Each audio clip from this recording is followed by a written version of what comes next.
एक लिस्ट ऐसी होती है जो तुम कभी नहीं बनाते हो, वो है तुम्हारी दवाई की लिस्ट। वो लिस्ट दूसरा बनाता है, डॉक्टर बनाता है, कोई दूसरा बनाता है, वो लिस्ट तुम नहीं बनाते। आटा, चावल, दाल, शक्कर, साबुन, सर्फ, पाउडर, जो भी सामग्री तुम्हें चाहिए उसकी लिस्ट तुम बना लोगे। पर एक लिस्ट ऐसी होती है तुम्हारे रोग की, बीमारी की, स्वास्थ्य की, जिसकी लिस्ट तुम कभी नहीं बनाते, दूसरा बनाता है, डॉक्टर बनाता है। उसी तरह तुम तुम्हारे कर्म की लिस्ट बना सकते हो कि तुमने कैसा कर्म करा है, पर भाग्य की लिस्ट तो मेरा महादेव ही बना पाता है। आप कर्म की लिस्ट बना सकते हो।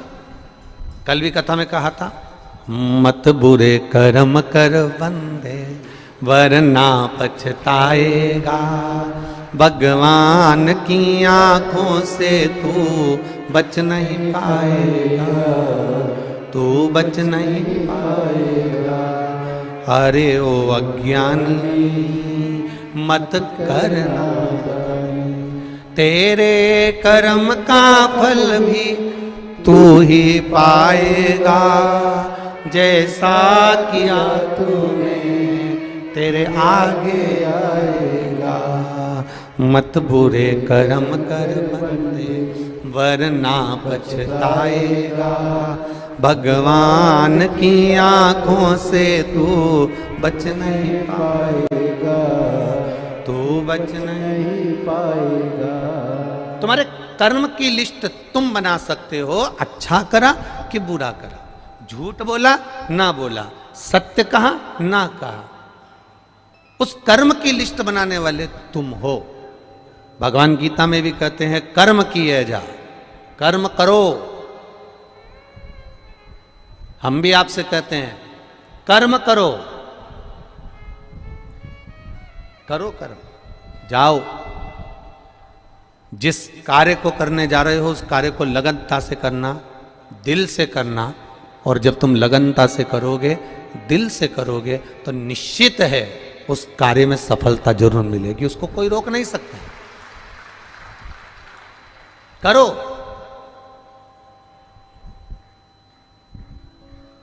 पर बहुत अरमान रखकर नहीं, भीतर अरमान वो होना चाहिए कि मेरा बाबा, मेरा राम, मेरा कृष्ण, मेरा शिव जो देगा, मेरा बाबा जो मुझे प्रदान करेगा वो कम नहीं देगा, जो देगा वो बहुता में देगा, और उसकी कोई होड़ नहीं हो सकती। जब वो देता है, सारे देव देते हैं, पल्ला झाड़ कर देते हैं।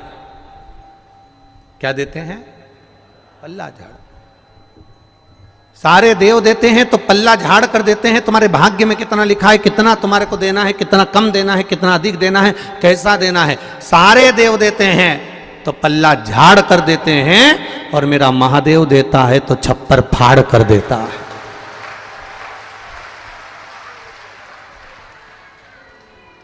उसकी करुणा कम नहीं है, उसकी करुणा।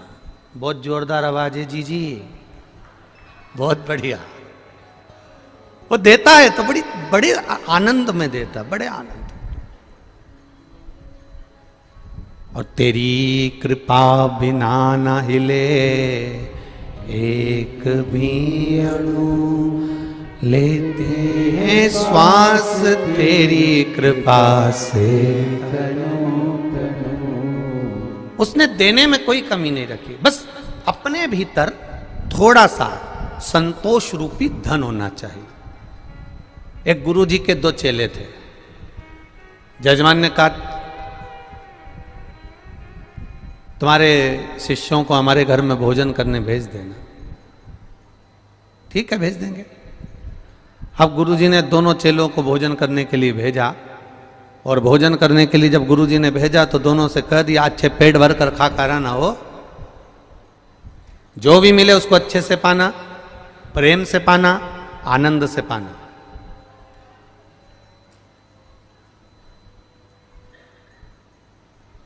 जो ज्यादा भाव खाता है वो बाद में ट्रेन में बैठ के बड़ा पाव खाता है। इसीलिए गुरुजी अपने चेले से कहते हैं कि थोड़ा सा सावधानी से जाना, जैसा मिले वैसा पाना, नखरे नहीं करना, अच्छे से रहना, प्रेम से रहना। शिष्य दोनों चल दिए। अब गुरुजी से शिष्यों ने पूछ लिया किसके यहाँ जाना है? अरे वो नगर में सेठ है ना, बहुत पैसे वाला, बहुत धनपति, बहुत करोड़पति, बस उसी के यहाँ भोजन करने जाना। अब दोनों शिष्य चले और दोनों शिष्यों ने जाकर सुंदर भोजन प्रसादी ग्रहण करी। चांदी की थाली में भोजन आया, श्रीखंड आया, रबड़ी आई, रसगुल्ला आया, पूड़ी आई, सब्जी आई। इन दोनों ने खूब खाई। खाने के बाद सेठ जी आए और उन्होंने दोनों का तिलक करा। तिलक कर कर दोनों को 2-2 रुपए दे दिए। कितने रुपए दिए? जम के बोलो जरा। 2-2 रुपए उनको दिए। अब 2-2 रुपए उनको दिए।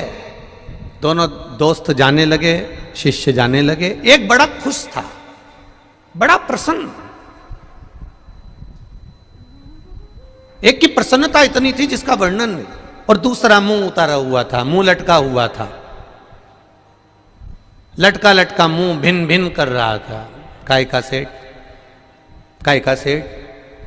बताओ। भिखारी 2 रुपया दिया। काय का सेठ? भिखारी 2 रुपया दिया। अब एक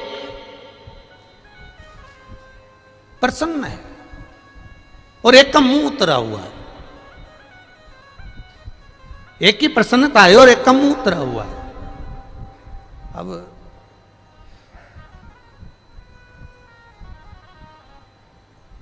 गुरुजी के पास गए तो गुरुजी ने देखा कि एक तो इतना खुश हो रहा है, इतना खुश हो रहा है, इतना खुश हो रहा है, और एक को देखो तो मुंह उतरा हुआ है। क्या बात है?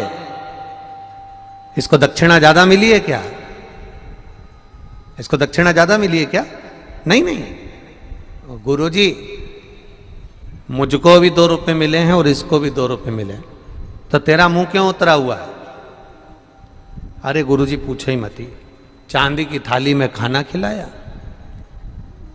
पूड़ी रबड़ी श्रीखंड सब दिया, पर दक्षिणा तो देखो कितनी दी? 2 रुपए। अब गुरुजी ने दूसरे से पूछा कि तू इतना खुश क्यों हो रहा है, तुझे दुख नहीं हो रहा? अरे गुरुजी, सेठ जी के घर गया, जिंदगी में आज तक चांदी की थाली में खाना नहीं खाया था, खाना खाया, श्रीखंड रबड़ी खाई, और गुरुजी वो सेठ जो कभी किसी को 1 रुपया नहीं दे, उसने मुझे 2 रुपए दिए। इससे बड़ी खुशी जिंदगी की नहीं हो सकती। जो कभी किसी को 1 रुपया ना दे, वो मुझे 2 रुपए दे रहा है, जिंदगी की इससे बड़ी खुशी नहीं हो सकती। तो गुरुजी ने दूसरे चेले से पूछा क्यों रे, तुझे दुख क्यों हो रहा है? अरे गुरुजी पूछो ही मती, मैंने तो सोचा था इतना करोड़पति चांदी की थाली में जब भोजन करा रहा है, इतना अच्छा अच्छा खाना खिला रहा है, तो मेरा मन कहता है कि ये जरूर दक्षिणा में 100 रुपए तो देगा। बस हमारे दुख का कारण यही है कि हम इतनी अभिलाषा लेकर चलते हैं, वो थोड़े में हम संतुष्ट नहीं हो पाते कि जो मिला वो परमात्मा की कृपा से मिला है। जो दिया उसने कम ना दिया। अच्छा परिवार दिया, अच्छा कुटुंब दिया, अच्छे बच्चे दिए, अच्छी पत्नी दी, अच्छे माता पिता दिए, ये सारे संबंध हमको दिए, सारे संबंध। दुनिया का केवल एक संबंध ऐसा होता है जो 84 लाख योनियों में मनुष्य का शरीर भी आता है। इस 84 लाख योनियों के अंतर्गत केवल एक संबंध ऐसा होता है जो केवल एक बार मिलता है। वो संबंध है माता पिता और पुत्र का। माता पिता और पुत्री का ये संबंध केवल एक बार मिलता है। बाकी तुम जितने जन्म लोगे, तुम कुत्ता बन के भी पैदा हो गए तो ये जगदम्बा ना, ये भी जन्म ले लेगी। तुम मेंढक बन के जन्म ले लिए तो ये मेंढकी बन के जन्म ले लेगी। तुम चिड़िया बनकर जन्म ले लिए तो ये चिड़िया बन के जन्म ले लेगी। पत्नी हर जन्म में मिलेगी, बच्चे हर जन्म में मिलेंगे, परिवार हर जन्म में मिलेगा, घर हर जन्म में मिलेगा, कुटुंब हर जन्म में मिलेगा।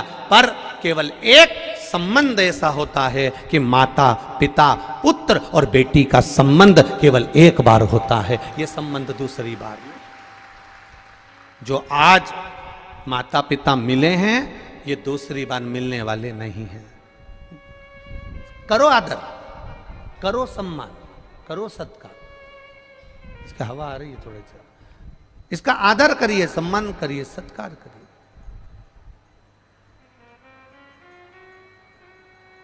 तुम लोग खड़े हो जाते हो ना, इसलिए आस्था वाले तुम्हें दिखाना बंद कर देते हैं। बार बार तुम लोग हाथ हिलाते हो। आप बैठे रहोगे अपनी जगह पर, कथा का रस तत्व ग्रहण करो कि टीवी की ओर देख रहे हो, इशारा करना। आप लोग आनंद लो, कथा का रस तत्व ग्रहण करो। महाराज, संबंध एक है, वो माता पिता का संबंध है। और वो माता पिता का जो संबंध है बच्चों से, वो संबंध केवल एक बार रहता है, पुत्र का माता पिता के प्रति, बेटी का माता पिता के प्रति। बाकी का कोई संबंध बार बार नहीं होता, बार बार नहीं, कोई संबंध। ये एक ही बार मिला है, बाकी के सारे संबंध मिलते जाए, मिलेंगे। करो भजन, तुम्हारे समान की लिस्ट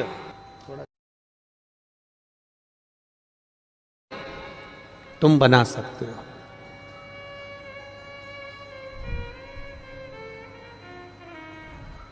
पर एक लिस्ट है तुम्हारी दवाई की जो डॉक्टर बनाता है। कर्म की लिस्ट तुम बनाओ।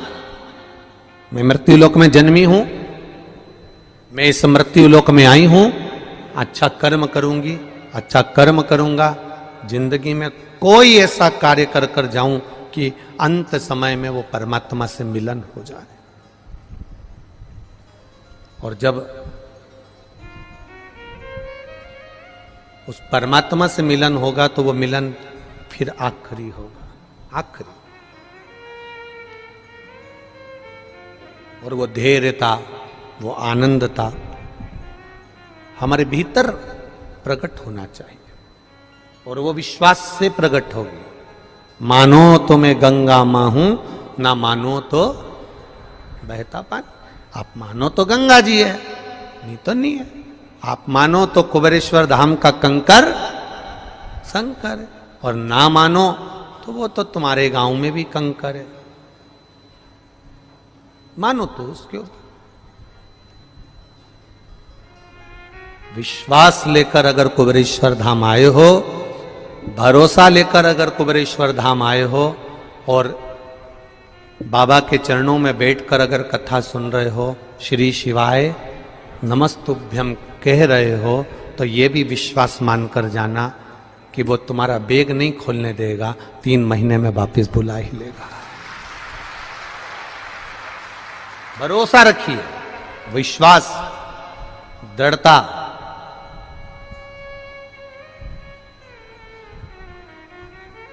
और जब तक भरोसा दृढ़ ही नहीं होगा तब तक वो मिल नहीं सकता। एक बच्चे को माता पिता गर्मी की छुट्टी में अपने माता पिता के यहाँ ले जाते थे, दादा दादी के। बच्चा रोज हर गर्मी की छुट्टी में दादा दादी के यहाँ जाता था। बच्चा हर गर्मी की छुट्टी में दादा दादी के यहाँ पहुँचता था। अब बच्चा जब हर गर्मी की छुट्टी में दादा दादी के यहाँ पहुँचता, माता पिता के साथ बैठ कर जाता ट्रेन में, दादा दादी के यहाँ रुकता। समय बीतता गया, बच्चा थोड़ा बड़ा हो गया बच्चा। तो बच्चे ने कहा, पापा पिताजी अब की बार मैं अकेला चले जाऊंगा दादा दादी, अगर आपको छुट्टी नहीं मिल रही तो मैं चले जाता हूं, अकेला चले जाता हूं। अब बच्चे ने जिद करी तो पिताजी ने एक पर्ची लिखी, और पर्ची लिखकर पिताजी ने उसकी जेब में डाल दी और उसको ट्रेन में बिठा दिया। ट्रेन में बिठाया, वो जाने लगा। अकेला जिंदगी में पहली बार गया था, पहली बार घर से बाहर निकला था। अब पर्ची डालकर जेब में पटक दी और उसको वो चल दिया। ट्रेन में बैठा, बेटा घबराना नहीं हो, चिंता मत करना हो, वहां जाएगा, तेरे चाचा जी मिलेंगे, तेरे काका जी मिलेंगे, वो तुझको उतार लेंगे, तो टेंशन मत लेना हो। बच्चा जा रहा है, उसको थोड़ा सा भय लगा। जैसे ही टीसी आया, चेकर आया और उसको भय लगा। जब उसको भय लगा तो उसने सोचा कि ना जाने पिताजी ने जेब में क्या रखा है, देखूं तो सही। और उसने जेब में से पर्ची निकाली और पर्ची निकाल कर जेब में से पढ़ा तो उस पर्ची में लिखा था, चिंता मत कर, बैठे रहे, मैं पीछे वाले डब्बे में बैठा हूं, तो टेंशन मत ले। बच्चा निर्विज्ञ हो गया। अब बच्चे को रत्ती भर की चिंता नहीं है, अभी टेंशन था, अभी चिंता थी। पर्ची पढ़ी और पर्ची में लिखा था कि मैं पीछे वाले डब्बे में बैठा हूं, तो चिंता मत कर, तेरे पीछे ही बैठा हूं, तो चिंता मत कर, आराम से बैठे रहे, आराम से चलते रहे, आराम से दादा के घर जा, तो चिंता मत करना, मैं पीछे बैठा हूं, चिंता करने की जरूरत नहीं है। बस वो पर्ची कुबेरेश्वर धाम में प्राप्त होती है कि आप चिंता मत करना, मेरा महादेव तुम्हारे साथ पीछे पीछे चल रहा है। अकाल मृत्यु वो मरे जो काम करे चंडाल का, काल उसका क्या बिगाड़े जो भक्त हो महा। वो चल रहा है तुम्हारे पीछे पीछे, हर पल, हर घड़ी, हर क्षण चल रहा है।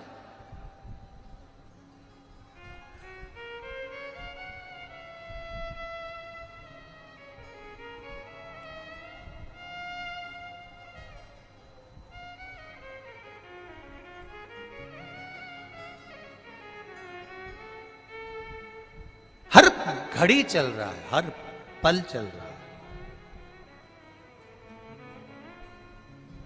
आज एक दिल्ली की कोई बहन, कोई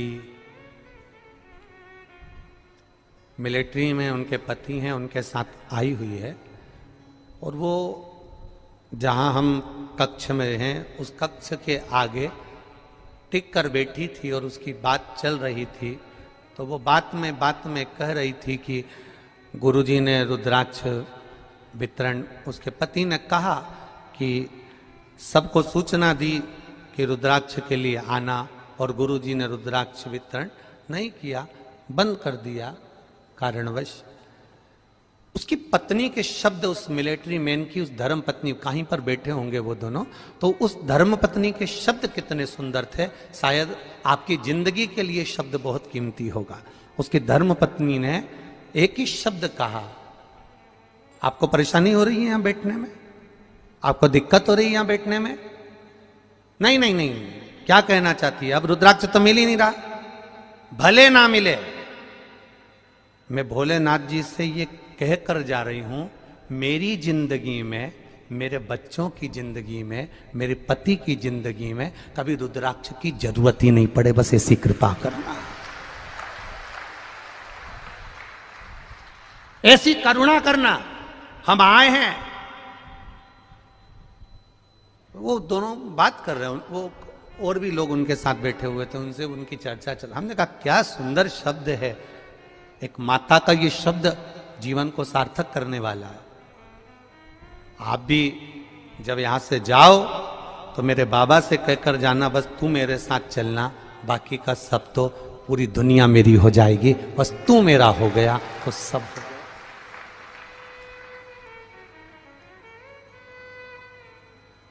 अगर तू मेरा है तो दुनिया सब मेरी है, और तू नहीं तो फिर कुछ नहीं, कुछ नहीं।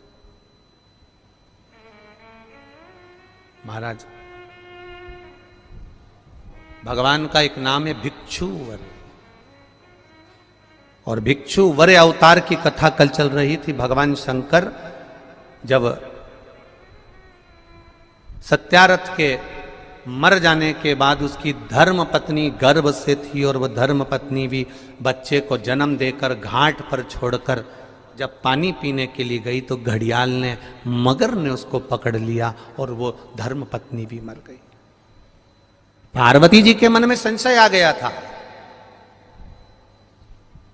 पार्वती जी के मन में संशय प्रकट हो गया था कि ये शंकर भगवान की उपासना करता है, ये शिव का भजन करता है। राजा सत्यारथ शंकर भगवान को जल चढ़ाता है, राजा सत्यारथ भगवान शंकर की आराधना करता है, शिव की आराधना करता है। उसके बाद भी इसके प्राण छूट गए। इसकी धर्म पत्नी वो भी भगवत भजन में डूबी रहती है, उसके प्राण छूट गए। इसकी राज सत्ता चली गई, उसका वैभव चले गया, उसका बच्चा नदी के घाट पर पड़ा हुआ है।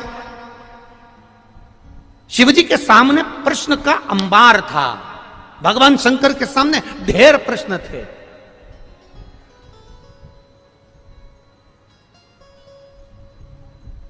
उसका नाम शंकर है। क्या बोलते हैं उसको? शंकर। जो शंका को भी समाप्त कर दे उसी को शंकर कहा जाता है, जिसका एक एक कंकर आनंद देने वाला। शंकर को भजने वाले के भीतर शंका नहीं होना चाहिए। कोई 50 बार कह दे पानी चढ़ाने से क्या होता है, कोई 50 बार कह दे बेलपत्र चढ़ाने से क्या होता है, कोई 50, ये पत्र आया देखो।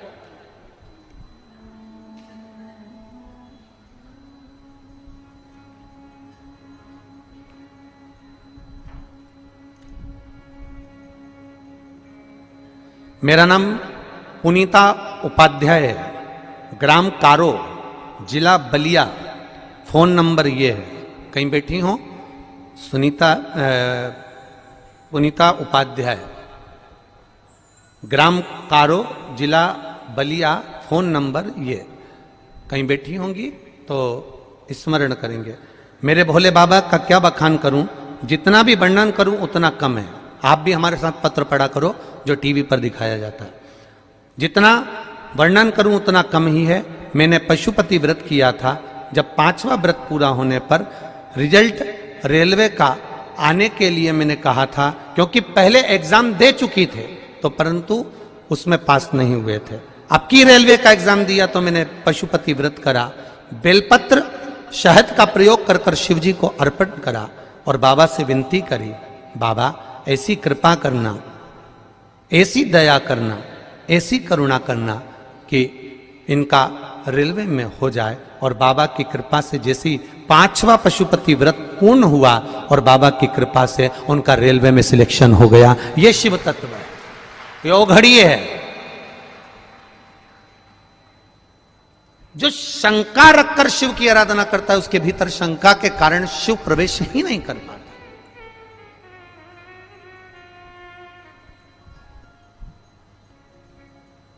सबसे ज्यादा घर किसके बिगड़ते हैं?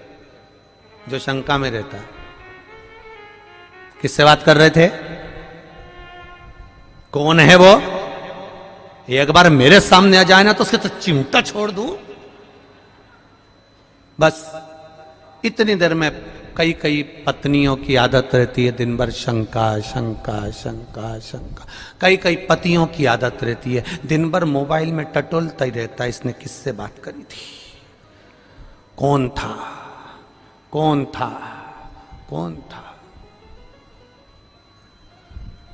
अपनी आनंद की जिंदगी सब नरक कर ली केवल शंका करते करते करते करते। एक बार अगर विश्वास करा होता तो शंका बीच में आती ही नहीं।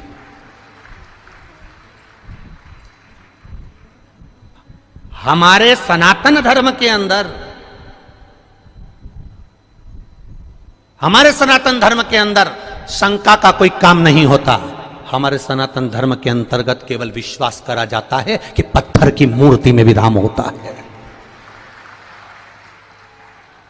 हमारे सनातन धर्म के अंतर्गत शंका का कोई काम नहीं होता।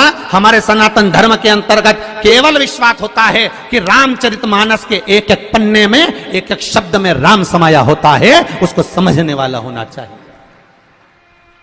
हमारे सनातन धर्म के अंतर्गत शंका में शंका नहीं होती। हमारे सनातन धर्म के अंतर्गत विश्वास होता है कि गौ माता के अंतर्गत 33 कोटि देवी देवता विराजमान होते हैं। यह विश्वास है हमारा, यह विश्वास है हमारा। हमारे सनातन धर्म के अंतर्गत तिरुमाला के पर्वत पर जाते हैं तो वेंकटलाल का दर्शन करते हैं, गोवर्धन पर्वत पर जाते हैं तो गिरिराज जी का दर्शन करते हैं, हम कामतगिरी पर्वत पर जाते हैं तो कांतानाथ जी का दर्शन करते हैं, हम काशी में जाते हैं तो गंगा की लहरों में भी गौरा का दर्शन करते हैं। हम सनातन धर्म के अंतर्गत एक एक बच्चे में राम देख लेते हैं और एक एक बेटी में सीता का दर्शन कर लेते हैं। यह सनातन धर्म का विश्वास है। सनातन धर्म में शंका का कोई काम नहीं, पर फिर भी दुनिया के लोग उसको शंका उत्पन्न कराते हैं। दुनिया के लोग जान करके शंका, क्या होता है शंकर जी पे जल चढ़ाने से, क्या होगा मंदिर जाने से, क्या होगा लोटा भर के पानी चढ़ाने से। तो जो तुमसे कहे कि लोटा भर के पानी चढ़ाने से कुछ नहीं होता, तो उससे कहना ये ज्ञान देने से भी कुछ नहीं होता। तू हमको काय को ज्ञान दे रहा है कि लोटा भर के पानी चढ़ाने से क्या होगा? ये तो हमारे भीतर की सोच है, ये तो हमारे भीतर का भाव है।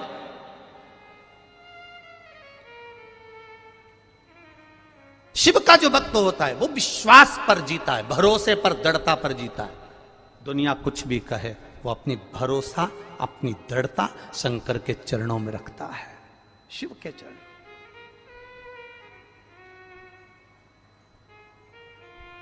पार्वती, तुमने राजा सत्यारथ का जीवन देखा है, तुमने राजा सत्यारथ के लिए, तुम कह रही हो कि राजा सत्यारथ पूजन करता था, पाठ करता था, अर्चना करता था, शंकर को जल चढ़ाता था, शिवालय जाता था, और उसकी धर्म पत्नी भी जल चढ़ाती थी, शिवालय जाती थी, उसका बच्चा पड़ा हुआ है, उसका पूरा वैभव चले गया। शंकर की आराधना करने वाले को इतना कष्ट होगा, शिव की आराधना करने वाले को इतना दर्द होगा, शंकर की आराधना करने वाले को इतना दुख होगा, ये तो होना नहीं चाहिए था। ये दुख कैसे आया?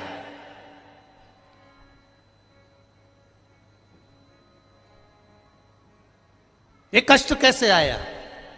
ये तकलीफ कैसे आई? शिव जी ने कहा, पार्वती चल मैं तुझे घुमा के लाऊं, और घुमाया। जलाशय में पार्वती जी को पूरी लीला का दर्शन करा दिया कि पूर्व समय के भोग के कारण, पूर्व समय के दूसरे का सामान ले लिया था, दूसरे के घर पर आक्रमण कर दिया था, दूसरे का वैभव चुरा लिया था, दूसरे का धन चुरा लिया था, दूसरे की सत्ता चुरा ली थी। इसलिए इस जन्म में भले मेरा भजन करा इसने, मुझ पर जल चढ़ाया इसने, मेरी आराधना करी इसने, पर पूर्व कर्म का भोग तो भोगना पड़ेगा। हम पहले भी कथा में कहे, तुम वेद पुराण को मानो ना मानो,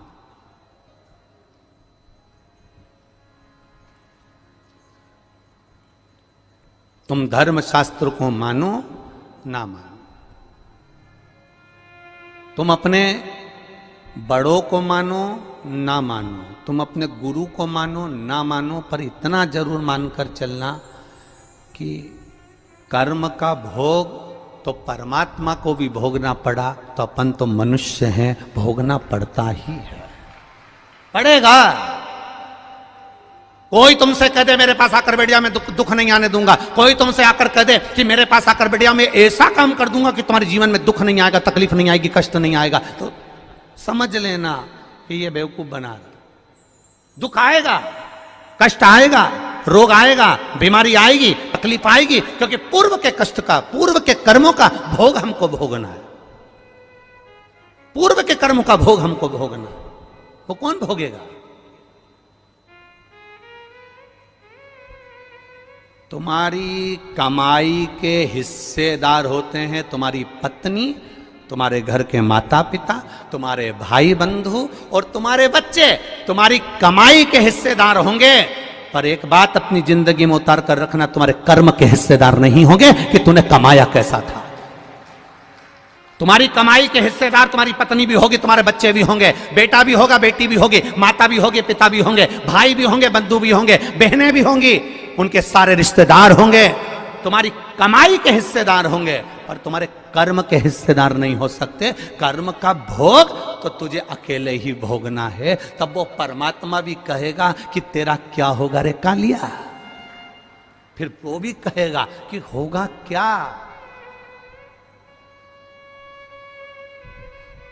क्या कर्म करेगा। कोई दूसरा नहीं भोगेगा, हमें भोगना है, हमें।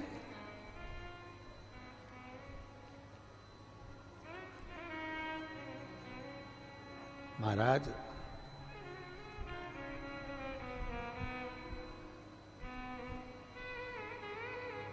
कर्म का भोग तो भोगना, कोई दूसरा नहीं भोगने वाला। पार्वती सत्यरथ को कर्म का भोग भोगना था। पूर्व में इसका वैभव इसने दूसरे का चुराया था, इसलिए आज इसका वैभव चले गया। पूर्व में इसने जो कर्म किया था उसके कारण इसका ये कर्म चले गया। तो फिर आपको लोटा भर के जल चढ़ाने का फायदा क्या हुआ है? अब सुनना, पूरे भारत के लोग और पूरे देश विदेश में बैठे हुए जितने भक्त इस आस्था चैनल के माध्यम से कथा सुन रहे हैं, अब सुनिए। ये कथा में भिक्षुवर अवतार भगवान शंकर का हुआ है 14वें नंबर का। उस कथा को ध्यान से सुनना। 19 अवतार में से एक अवतार है और यह हम सब के लिए है आज शिवरात्रि के दिन, कि दुनिया के लोग कहेंगे, दुनिया के लोग कहेंगे फिर वो सत्यारथ मरा क्यों, फिर वो उसकी पत्नी को घड़ियाल क्यों खा गया, फिर उसका वैभव क्यों चले गया। कई लोग कहते हैं ये दुख क्यों आता है, तकलीफ क्यों आती है, कष्ट क्यों आता है, ये पूर्व कर्म का भोग है। फिर हमने शंकर जी को जल चढ़ाया, शिव जी की आराधना करी, शंकर को हमने पानी चढ़ाया, शंकर जी के मंदिर गए, शिवालय गए, देवालय गए, फिर उसका फायदा क्या हुआ, उसका लाभ क्या हुआ। तो फिर शंकर भगवान ने पार्वती जी से कहा अब उसका जल चढ़ाने का लाभ तुम देखो पार्वती, तुम देखिए।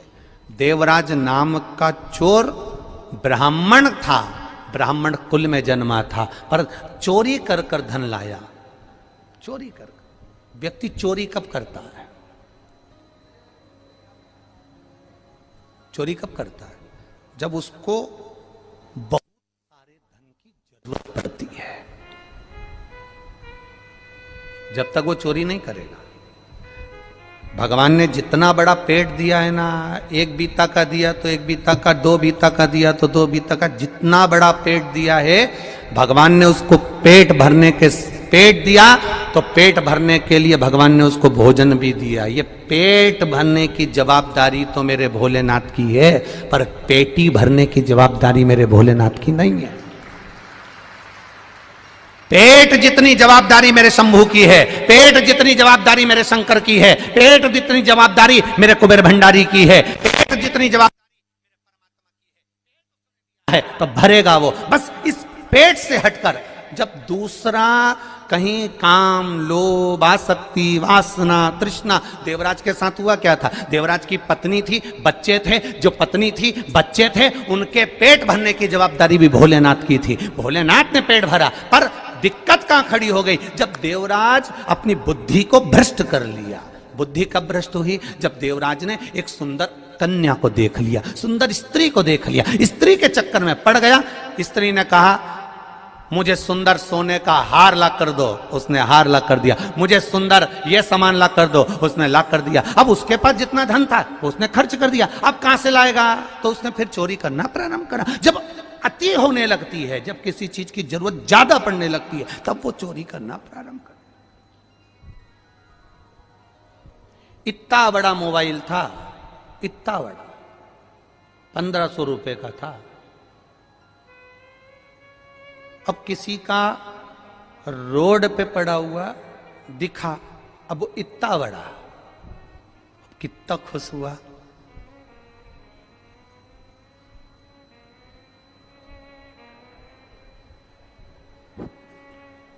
उठा लिया, आसक्ति बढ़ गई,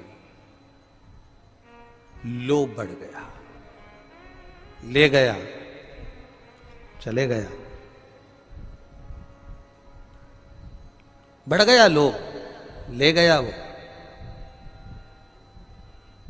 अब क्या कभी मोबाइल बेकार नहीं होगा? अरे बोलो तो जम के जरा जीजियो, नहीं होता क्या? कभी नहीं होता क्या? होता है। मालूम पड़े लेकर गया था, जेब में से गिर गया, स्किन टूट गई, बेकार हो गया, कितने दिन चलेगा? पर यदि वही मोबाइल जो मिला था और एक बार अनाउंस करवा देता कि साहब ये मोबाइल मिला है, जिसका भी हो, ये कलर है उसका, ये मोबाइल है उसका, नंबर बताकर वो मोबाइल लेकर चले जाए। अगर वो मोबाइल उस व्यक्ति तक वापस पहुंच जाता तो उसके हृदय से, दिल से जो आशीर्वाद निकलता। वो एक मोबाइल ये तो साधारण सा था, वो कटे हुए सेव फल का आ जाता, एप्पल का आ जाता, अगर केवल समर्पण का भाव जागृत हो जाता तो। समर्पण का भाव।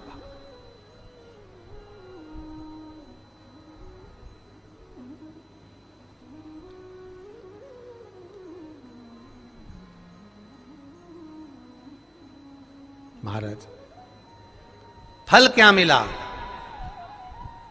जल चढ़ाने का फल क्या है? शिव जी ने कहा देवराज की कथा याद रखो, शंकर जी के मंदिर में चोरी कर का धन लेकर गया, वापिस लौट कर आया, आने के बाद बेलपत्री के वृक्ष के नीचे बैठा था और स्वास्थ्य खराब हुआ, शरीर में ताप पड़ा, बीमारी हो गई, रोग हो गया, मर गया।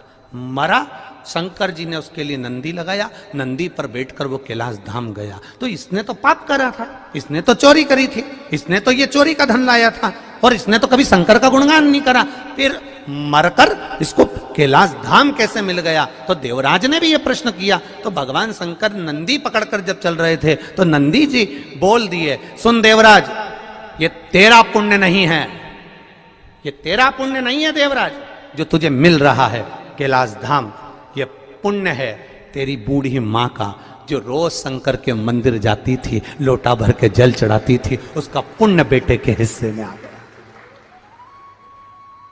ये पुण्य है। ये इतने जजमान बैठे हैं 15-16, ये इन जजमानों का तो पुण्य है, परंतु इनके बच्चों को भी ये सोच लेना चाहिए, इनके बेटे और बहुओं को भी ये सोच लेना चाहिए, सबसे ज्यादा प्रसन्न होना चाहिए इनके बेटे और बहुओं को, इतना खुश होना चाहिए कि हमारे माँ बाप का कोई तो पुण्य होगा जो शिव महापुराण की कथा के यजमान बनकर बैठे हैं, कोई तो पुण्य होगा। प्रसन्नता होना चाहिए। आज वो पूना वाले जजमान जा रहे थे, जाने का था उनका, तो कह रही थी उनके यहां से एलईडियां चालू करिए। पूना वाले जजमान के घर से बोल रही थी बहू रानी, कहे गुरुजी थोड़ा जरूरी काम है तो हम पुणे जा रहे हैं, पर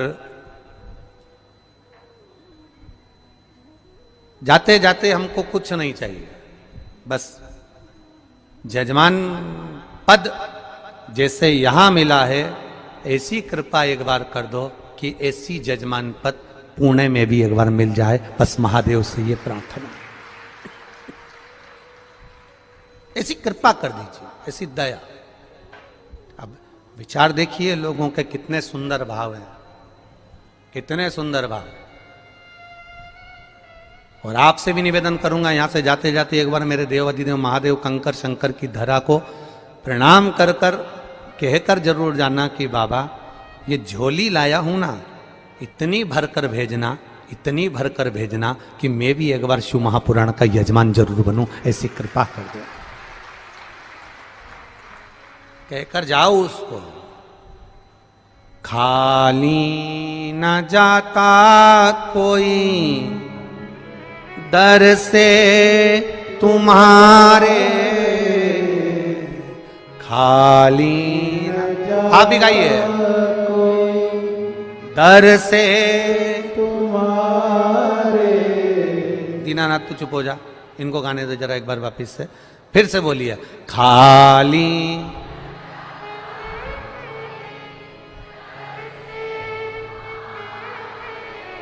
मैं भी खड़ी हूं नन्ही बाहें पसारे, मैं भी खड़ा हूं,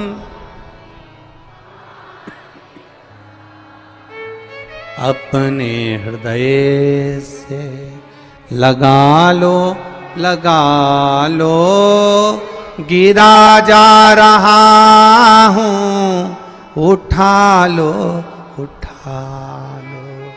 प्रभु अपने दर से अब तो न टालो, गिरी जा रही हूं, उठा लो।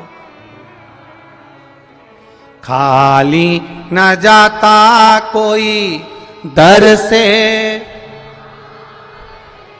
मैं भी खड़ी हूं नन्ही बाहें पसारे। बाबा तेरे दर से कोई खाली नहीं गया, जो आया वो झोली भर कर ले गया। तो फिर मेरे लिए क्यों ना प्रभु, मेरे लिए क्यों ना।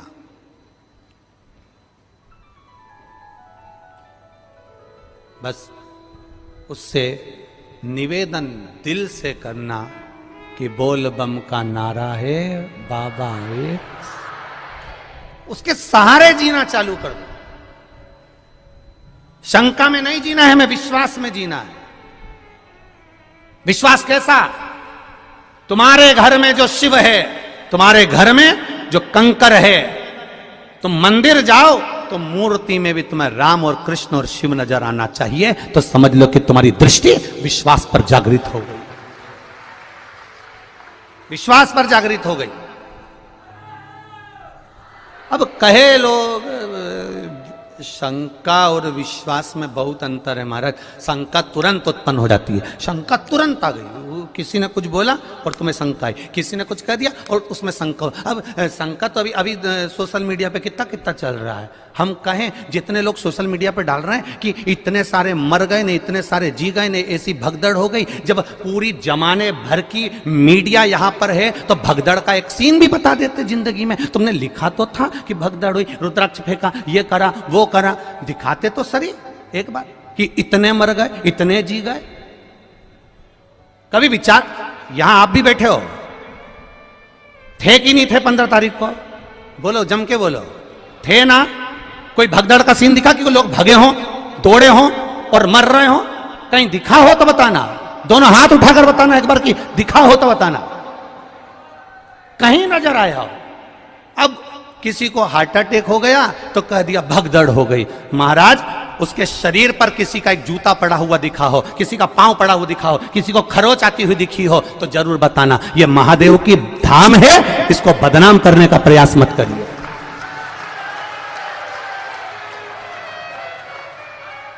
और यह बात हमने पावागढ़ की कथा में भी कही थी, आप उठाकर देखना। पावागढ़ संतों की कथा चल रही थी, उसमें कह दिया था अभी, और जिसने भी कहा था हमने उस समय पर भी कह दिया था, अभी धीरेन्द्र का नंबर लगा है और कहने वाले ने कह दिया था कि प्रदीप मिश्रा तैयार रहना, अगला नंबर तेरा है।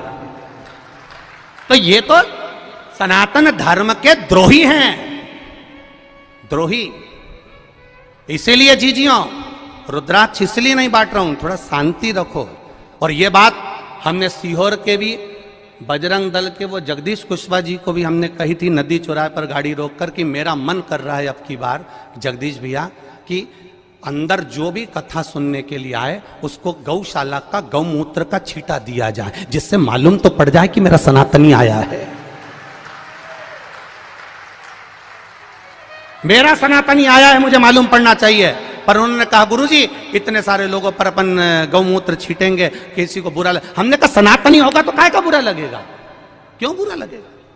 ये सब सनातन धर्म के द्रोही हैं कहीं ना कहीं। बस उनको तो किसी ना किसी रूप में कोई ना कोई बवाल मचाकर ये रुद्राक्ष महोत्सव कैसे भी कैंसिल कराने के लिए तत्परता थी इनकी, और इन्होंने पहले सोच कर रखा था। उसका विचार नहीं करना हमको। कथा सुनो, कथा का स्मरण करो और बाबा पर विश्वास रखो। मेरा भरोसा, मेरा विश्वास कहता है मेरे बाबा के दरवाजे से खाली नहीं जाओगे। 3 महीने में वो बुलाएगा और तुम फिर लेकर जाओगे। क्यों रुद्राक्ष रोका उसने? रुद्राक्ष अगर देने से रोका है तो सोच कर रोका होगा मेरे महादेव ने, किसी कारण से रोका होगा मेरे महादेव ने। क्या जोरदार लाइन चल रही थी, एक एक सीसीटीवी कैमरे की। पूरे ग्राउंड के अंदर 162 कैमरे लगे हुए हैं। कैमरे वहां भी लगे थे जहां पर रुद्राक्ष बट रहा था। 162 कैमरे पूरे चल रहे हैं और 162 कैमरे का सेटअप पूरे के पूरे हमारे ऑफिसों में लगा हुआ है। एक जगह पर कोई बता दे कि भगदड़ मची हो और कहीं किसी ने रुद्राक्ष फेंका हो। ये तो केवल कहीं ना कहीं किसी ना किसी रूप में बस कैसे भी रुद्राक्ष वितरण को बंद कराना था, और वो बाबा ने ही कराया होगा, हम तो ये मानते हैं। इसलिए कराया होगा कि तुम सबकी झोलियां जब वो भरेगा तो तुम 3 महीने में वापिस आओगे तो तब लेकर जाओगे, इसलिए भरा। और आज भी कमी नहीं रखी। आज भी मैं धन्यवाद दूंगा प्रशासन के इन पुलिसकर्मी भाइयों को जो लगे हुए हैं। इन पुलिसकर्मी भाइयों को मैं धन्यवाद दूंगा, कलेक्टर, एसपी और डीएसपी सबको, कि एसडीएम सर को। इनके पुलिसकर्मियों ने आज भी कम से कम 5 लड़कों को और 5 लेडीजों को पकड़ा जो केवल इधर उधर बैठ के भड़का रही थी कि चिल्लाओ जम के। उनके साथ एक कैमरे वाला भी चल रहा था कि चिल्लाओ मिश्रा जी मुर्दाबाद, और ये चिल्लाओ और वो चिल्लाओ और पत्थर मारो, कांच फोड़ो। आज भी 5 लेडीजों और 5 जेंट पकड़ के पुलिस वाले लेकर आए कि ये सब दूर बैठ बैठ के भड़का रही है। मैं धन्यवाद दूंगा इसी प्रशासन को जिसने इतनी मुस्तैदी रखी है उसके लिए। और समझने वाले नहीं समझ पा रहे कि कितना विरोध करने वाले लगे होंगे, कितनी चाल चल रहे होंगे, जरा विचार करिएगा एक बार।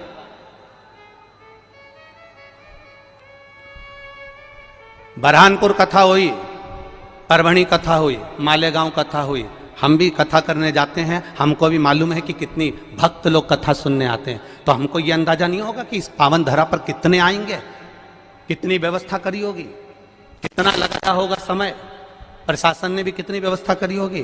केवल बस चक्र घुमाना है, और चक्र को घुमाकर कैसे भी सनातन धर्म को ले जाकर खड्डे में डाल देना है, उसके बाद सनातनियों को दूर हटाना है।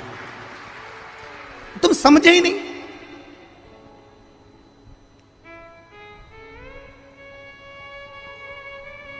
समझे? कहे आग लगे बस्ती में। और आपसे भी निवेदन करूंगा, कोई भड़काए, कोई कहे 200 रुपए का रुद्राक्ष मिलेगा, 500 रुपए का मिलेगा, 50 रुपए का। सीहोर के कुबेरेश्वर धाम का रुद्राक्ष पैसे से नहीं दिया जाता, निःशुल्क है। मेरे शंकर भगवान के नैन अश्रु से मिला है तुम्हारे लिए जिंदगी भर। और अब तो ये प्रयास रहेगा कि साल भर में कभी भी आ जाना, और मेरा विश्वास है खाली झोली नहीं लाओगे, इतना लेकर आओगे कि तुम लुटा कर जाओगे और रुद्राक्ष लेकर जाओगे। ये विश्वास, ये भरोसा।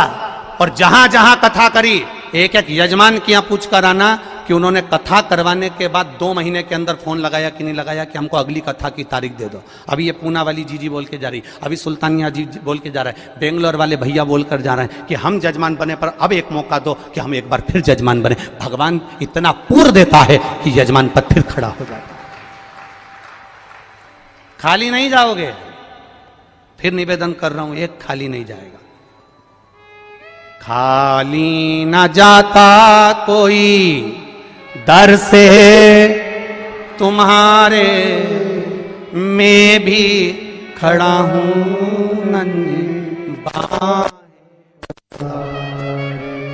अपने हृदय से लगा लो, लगा लो, गिरा जा रहा हूं, उठा लो, उठा। ये शिव तत्व है, ये शंकर का तत्व है, इसको पहचानो। मत्स्य तत्व क्यों चला गया, उसकी पत्नी क्यों चली गई? शंकर भगवान ने कहा यह कर्म का भोग था, कर्म का भोग, कर्म का भोग था। महाराज फिर लोटा भर जल चढ़ाने का फल क्या मिला इस सत्यरथ को? अब शिव जी ने कहा सुन पार्वती, लोटा भर के जल चढ़ाने का फल क्या मिला? उसका फल ये है, अगर ये नारी गर्भ से होती, पानी पीने जाती और घड़ियाल इसको मार देता तो इसके घर में दिया जलाने वाला भी नहीं बचता, इसका पूरा वंश मिट जाता।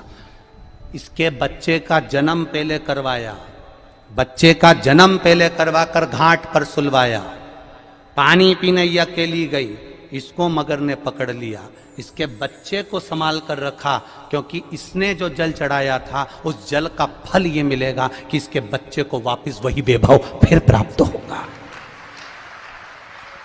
थोड़ा धैर्य रखना पड़ेगा, थोड़ा धीरज रखना पड़ेगा, थोड़ी सहनशीलता रखना पड़ेगी, थोड़ी आनंदता रखना पड़ेगी। थोड़ी सहजता रखना पड़ेगी। क्या देगा वो उसके ऊपर।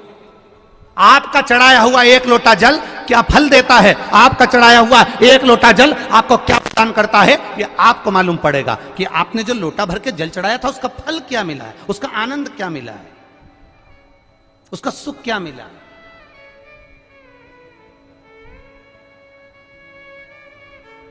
और कई लोग कहते हैं गुरुजी इतने सारे लोग खो रहे हैं, इतने सारे लोग खो रहे हैं। हम उनसे निवेदन करेंगे, ये कुबेरेश्वर धाम पंडित प्रदीप मिश्रा का नहीं है, ये कुबेरेश्वर धाम आप सबका है। जब तक आपके रिश्तेदार आपको लेने नहीं आए तब तक यहां रहना, और अगर वो नहीं लेने आएंगे तो गाड़ी से हम छोड़ने जाएंगे तुम्हारे घर तक, तुम चिंता मत करना। गाड़ी से हम छोड़ने चलेंगे तुम्हारे घर तक, चिंता करने की जरूरत नहीं है। तुम अपने बाप के घर में आए हो, पिता के घर में आए हो, कुबेरेश्वर धाम में आए हो, तुम क्यों चिंता करते हो। अभी कल एक महिला बोल रही थी गुरुजी मेरे रिश्तेदार घर पहुंच गए, मेरे पास में किराए का पैसा नहीं। हमने समिति वालों से कहा किराए के साथ में इसके साथ एक लेडीज को, एक जेंट्स को भोपाल भेजो, भोपाल में जाकर इसका टिकट कटवाएं और उसको अमरावती का टिकट कटवाकर फिर उसको अमरावती को लाल डब्बा जो बस होती है, एक लाल कलर की बस होती है, उस बस में बिठवाकर उसको अमरावती भेजा। तो तुम ये क्यों सोच के बैठे हो वो खो गया, वो नहीं मिल रहा। जब देखो जब एक प्रश्न, इतने लोग खो गए, इतने लोग खो गए, तो ये सब खोने ही तो आए हैं उस महादेव में।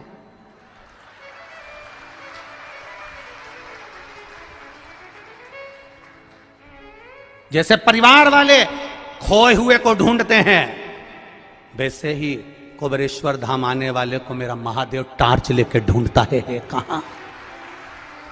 कहां है वो जो आया था सिद्धपुर नगर में सीहोर की धरा पर, मां सीवन के तट पर, जिस सीवन के तट पर 108 शिवालय बसते हो, जिस सीवन के तट पर भगवान चिंतामन गणेश विराजमान होते हो, जिस सीवन के तट पर खेड़ापति सरकार विराजमान होते हो, जिस सीवन के तट पर हनुमान फाटक पर हनुमान विराजमान होता हो, जिस सीवन के तट पर मेरा राम हीरे की आंख लगाकर बैठता हो, ऐसी पावन धरा पर तुम आए हो। कोई साधारण भूमि ऐसी और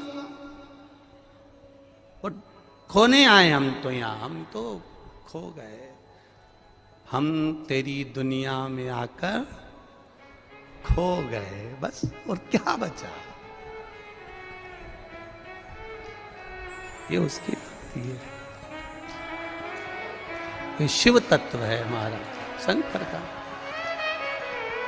और जब उस आनंद को हम जिए हैं महाराज, और उस मस्ती का आनंद, उस सुख का आनंद आप रूप बढ़ जाता है।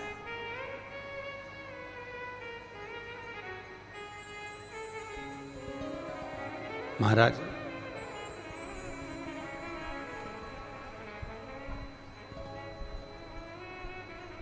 कब से खड़ी हूं झोली पसार, क्यों न सुनो तुम मेरी पुकार।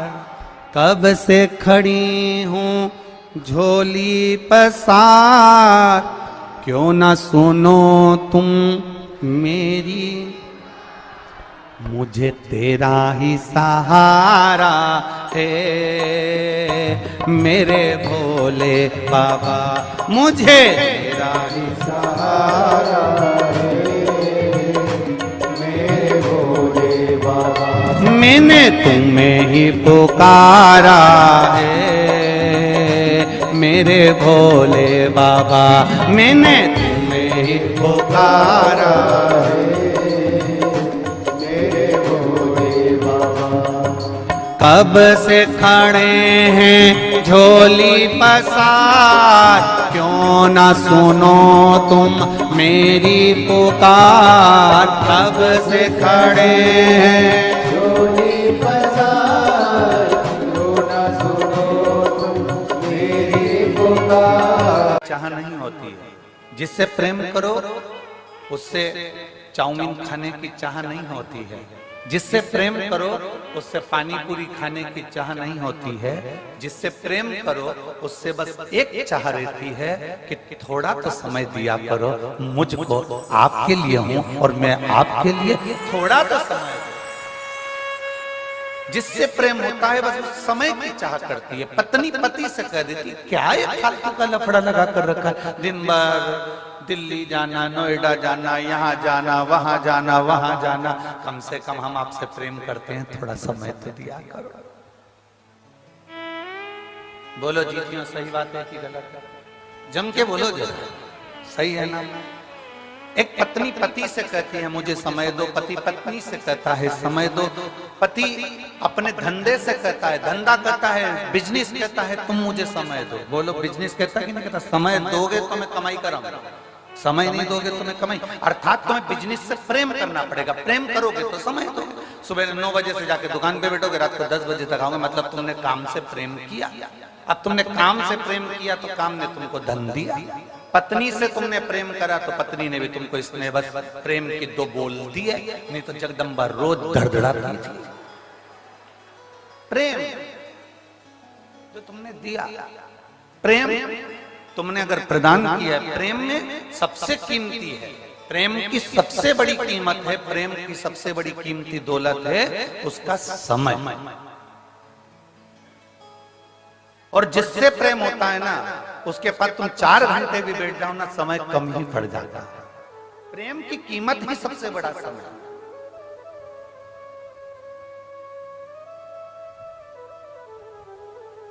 अब गुरु को क्या चाहिए? चांदी के खड़ा ला कर दो, गुरु कभी कहता है? जम के बोलो जरा। गुरु कभी कहेगा कि मुझे गाड़ी ला कर दो, गुरु कभी कहेगा कि मुझे बंगला बना कर दो, गुरु कभी कहेगा कि तुम मुझे ये ला कर दो। गुरु केवल एक बात कहता है कि मैं हूं, तब तक थोड़ा समय दे दिया कर। समय देगा तो एक दिन वो समय तुझे भी कुछ ना कुछ जरूर देकर जाएगा ही। गुरु को क्या चाहिए? समय। पत्नी को क्या चाहिए? समय। पति को क्या चाहिए? समय। व्यापारी को क्या चाहिए? समय। क्योंकि जिससे हम प्रेम करें उससे हमें समय की अनुकूलता, समय प्रबलता में चाहिए।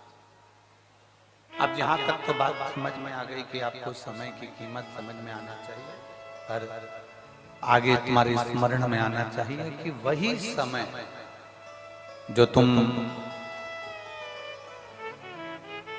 एक पत्नी पति से समय मांगती है, पति पत्नी से समय मांगता है, डॉक्टर भी मरीज के लिए, मरीज के घर वालों से समय मांगता है। थोड़ा मुझे देना पड़ेगा 4-6 दिन, तो मैं प्रयास पूरा करूंगा इसको ठीक करने।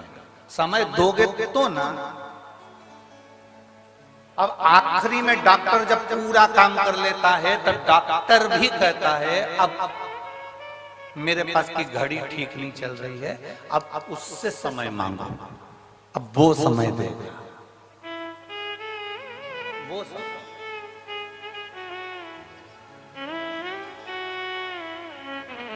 और अब उससे प्रार्थना करी, उससे निवेदन करा, उससे विनती करी, उससे चाकरी करी। तो जब हम उससे प्रार्थना करें, उससे विनती करें, तो उसने भी अपने खाते खोल कर देखा, डायरी निकाली भोलेनाथ जी ने, और डायरी निकाल कर देखा, जरा देखो तो राम बाबू को देखो, राम बाबू को इसने शंकर जी को कितना समय दिया था देखो जरा। तो इन्होंने कहा साहब वो सिरसा में कथा चल रही थी तारा बाबा की कुटिया में, तो ये 2 घंटे पहले तो कथा में आ गया था और 3 घंटे की कथा सुनी, और 3 घंटे की कथा में भी 2-4 आधा घंटा तो इसने यूं ही निकाल दिया घूमने फिरने में। तो इसका आधा घंटा तो काट दो और बाकी का जितना समय बचा है, एक काम करो, इसने शिव की कथा में समय दिया, गुरु की सेवा में समय दिया, परमात्मा की सेवा में समय दिया, शिव पुराण में समय दिया, इसलिए इसकी अंत घड़ी में भी इसका समय बढ़ा दिया जाए, इसको लेकर समय दिया। फिर वो कल वाली बात आ गई, अंत समय प्रभु आना पड़ेगा, वचन दिया तो निभाना पड़ेगा। आए ना आए प्रभु कुटुंब कबीला, अंत समय प्रभु आना पड़ेगा, वचन दिया तो निभाना अंत समय प्रभु न पड़ेगा। तुमने समय दिया तो सामने वाले ने समय।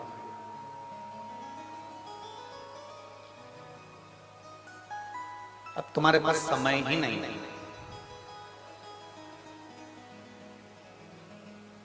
कल हमें गोविंद जी सुना रहे थे,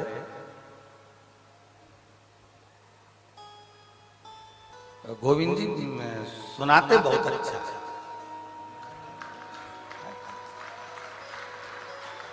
देखना गोविंद जी, हम कथाकारों पर भी कृपा करना। सुनाते बड़ा अच्छा। तो कह रहे थे गुरु जी से एक बात सुनाऊं मैं आपको। मैंने कहा सुना। बहुत अब जो सुनाता है उसको सुनाने वाले मिल जाए तो और अच्छा ना।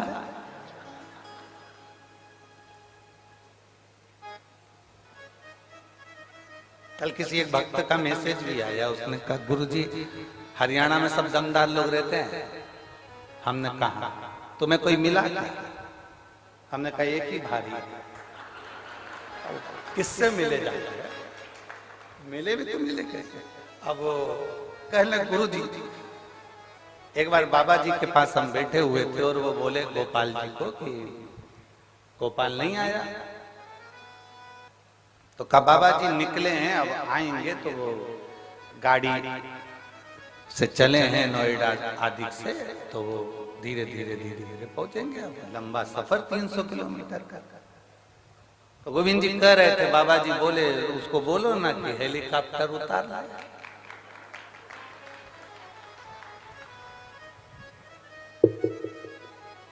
ये गुरु के शब्द नहीं है। गुरु का जो तप है, गुरु की जो साधना है, गुरु ने जिसको भजा है वो महादेव के शब्द गुरु की वाणी से निकलता है। वो महादेव का शब्द गुरु की वाणी से निकलता है। हमने पहले भी आपको कथा में कहा, सियोर वाला महाराज कभी शिव पुराण की कथा नहीं बांट सकता और हमारी सामर्थ्यता भी नहीं। आप लाखों की संख्या में आते हो, रात भर से नींद नहीं आई है, गोविंद जी से पूछो इनसे। और एक वो इनकी वो बेटी कहाँ गई, वो दिन भर सेवा में लगी रही, टेंट कहाँ कहाँ लगाना है, क्योंकि कल जितने पंडाल बनाए थे उसमें पांव रखने की जगह नहीं थी एक भी पंडाल के।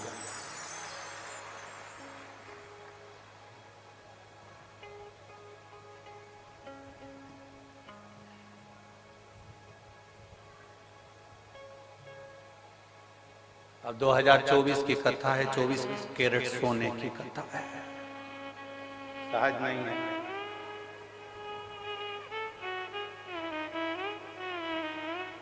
शिव तत्व शंकर को पहचानना, गुरु को पहचानना, सतगुरु को पहचानना, संत को पहचानना, भगवंत को पहचानना, माता पिता को पहचानना। गुरु के कभी शब्द नहीं है। शब्द उस परमात्मा के जो उसने जपा है, जो उसने साधना करी है, जो उसने भजा है, जिसकी वो आराधना करता है, शब्द उसके हो। गुरु के शब्द नहीं।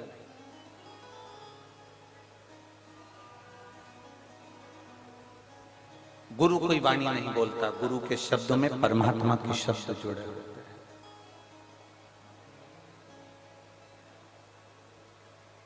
सहजता नहीं है गुरु की वाणी। आप तारा बाबा जी की कुटिया में बैठकर अगर कथा को सुन रहे हैं, शिव महापुराण की कथा को धारण कर रहे हैं, हमने एक बार पहले कथा में कहा था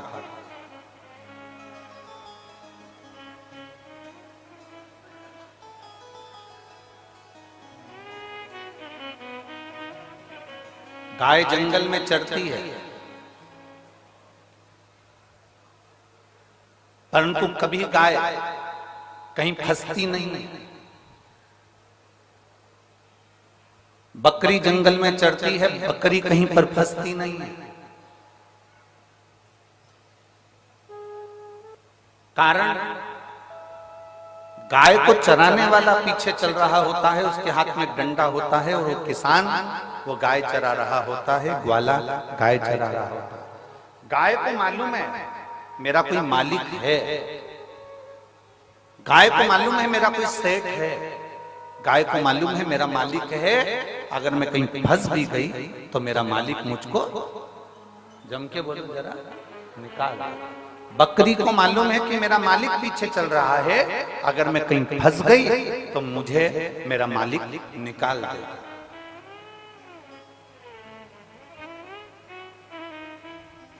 बकरी को मालूम है कि मेरा मालिक मुझे निकाल देगा, भेड़ को मालूम है कि मेरा मालिक मुझे निकाल देगा, ऊंट को मालूम है कि मेरा मालिक मुझे निकाल देगा, घोड़े को मालूम है कि मेरा मालिक मुझे निकाल देगा।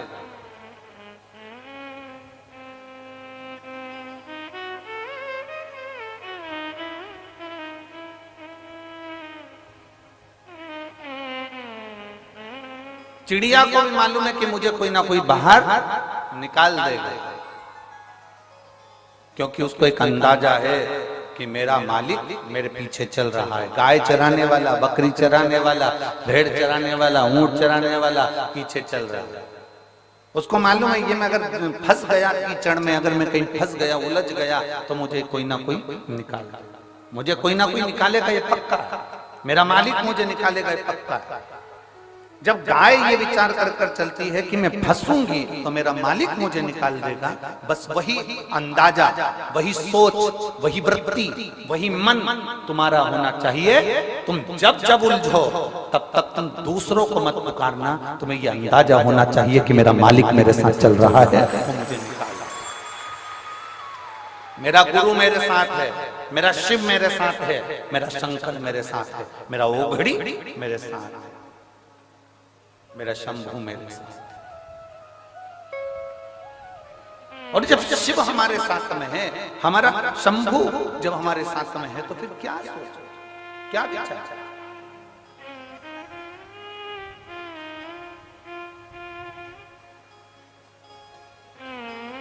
बहुत अच्छा बंगला देखोगे ना तो तुम्हारे मन में एक बात जरूर आएगी, इतनी सुंदर दीवार है ना, अंदर से बंगला कितना सुंदर, जाके देखो क्या। खूब सुंदर होटल देखोगे ना तो तुम्हारे मन में बात जरूर आएगी कि कितनी सुंदर होटल है, एक बार अंदर जाके देखो क्या। बोलो बोलो सही है कि गलत। तुम्हारे मार्केट में कोई चाउमीन की दुकान खोल गई, पानी पतासे की दुकान खोल गई, मिठाई की दुकान खोल गई, मोबाइल की दुकान खोल गई, कोई कपड़े की दुकान खोल गई, बहुत सुंदर दुकान खोली, खूब अच्छा मॉल खुला, तुम्हारे मन में जरूर आएगा कि जरा एक बार मैं भी जाकर तो देखो। बोलो बोलो जम के बोलो जरा, सही है, जाकर तो देखो, देखो तो सही।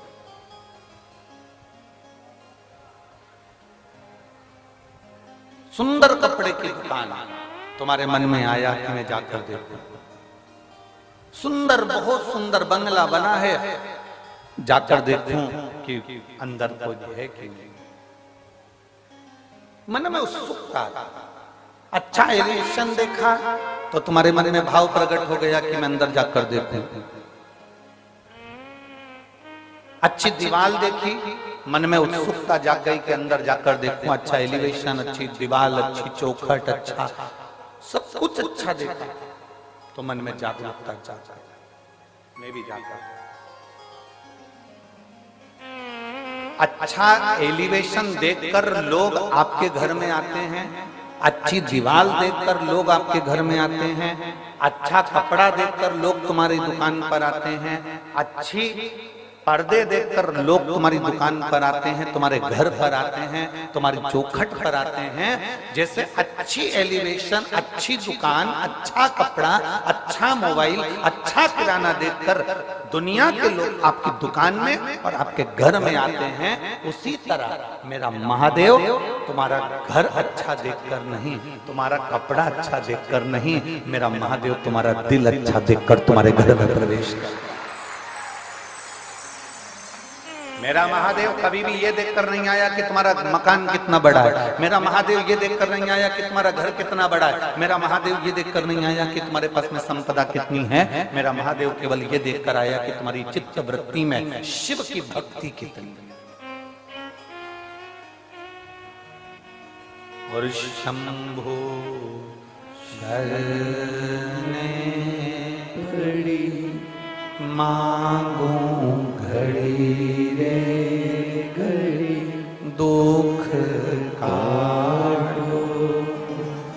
दया करीन दर्शन आपको, शंभो शरणे पड़ी मांगू घड़ी रे घड़ी, दुख काटो दया करीन दर्शन। शिव कभी नहीं देखा कि तुम्हारे संपदा कितनी, दौलत कितनी, धन कितनी, वैभव कितना, सत्ता कितनी, गाड़ी कितनी। शंकर भगवान ने तो केवल एक चीज देखी है कि तेरा दिल कितना बड़ा है, तेरा मन, तेरी चित्तवृत्ति, तेरा व्यवहार कितना उच्च है। शंकर को तुम्हारी दौलत से, शंकर को तुम्हारे वैभव से, शंकर को तुम्हारे धन से कोई प्रीति नहीं, कोई प्रीति नहीं।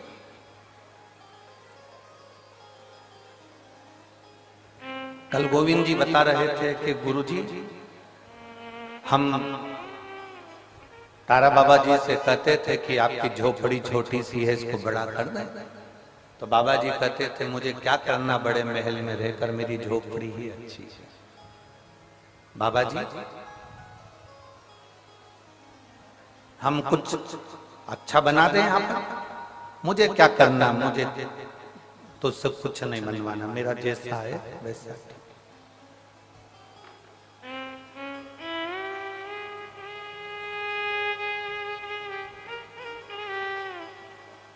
क्योंकि बाबा जी को एक बात मालूम थी,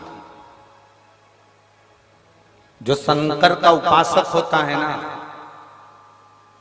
जो शिव की आराधना करने वाला होता है ना,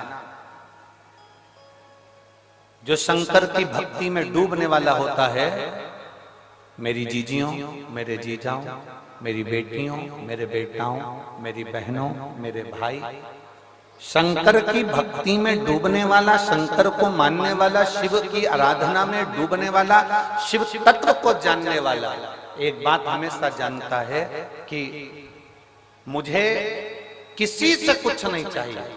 जो शिव की आराधना करने वाला होता है वो शंकर से ही मांगकर बहुत कुछ प्राप्त कर लेता है। शिव जी के 21 अवतार हुए हैं, शंकर भगवान के 21 अवतार एक हुए हैं, फिर 11 रुद्र अवतार अलग हुए हैं। उन 21 रुद्र अवतार में भगवान शंकर के 21 अवतार में एक अवतार है भगवान का गृहपति अवतार। शंकर भगवान के 21 अवतार में से एक अवतार है गृहपति अवतार। महाराज मां नर्मदा जी के तट पर नर्मदापुरम में एक विश्वानर मुनि रहते थे। शिव महापुराण की कथा कहती है शंकर जी के 21 अवतार में से एक अवतार है गृहपति अवतार। मां नर्मदा जी के तट पर, मां नर्मदा जी के तट के ऊपर नर्मदापुरम में एक सुंदर विश्वानर मुनि रहते थे, ग्रस्त थे। अपनी धर्म पत्नी के साथ में उनका निवास। जैसे विश्वानर मुनि थे वैसे ही उनकी धर्म पत्नी।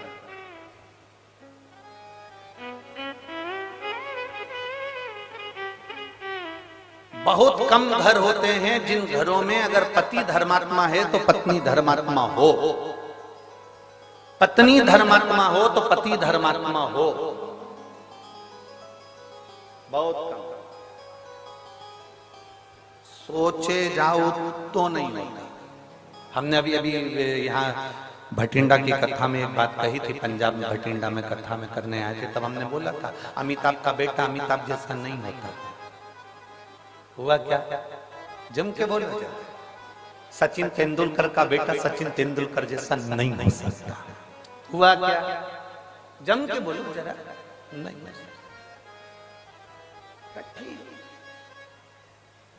एक अच्छे से अच्छा मुख्यमंत्री हो, प्रधानमंत्री हो, मिनिस्टर हो, कहीं का भी मंत्री हो, वो उसका बेटा उसके जैसा नहीं हो ही नहीं सकता। क्योंकि मेरे भोले बाबा एक बार जिसको जन्म दे देते हैं, एक बार जिसको जन्म दे देते हैं और उसमें इतना टैलेंट देकर पैदा करते हैं, उसमें ऐसा ज्ञान देकर पैदा करते हैं, उसके जैसा भगवान दूसरा नहीं बनाता, उससे कम बनाएगा पर उसके जैसा नहीं बना पाएगा।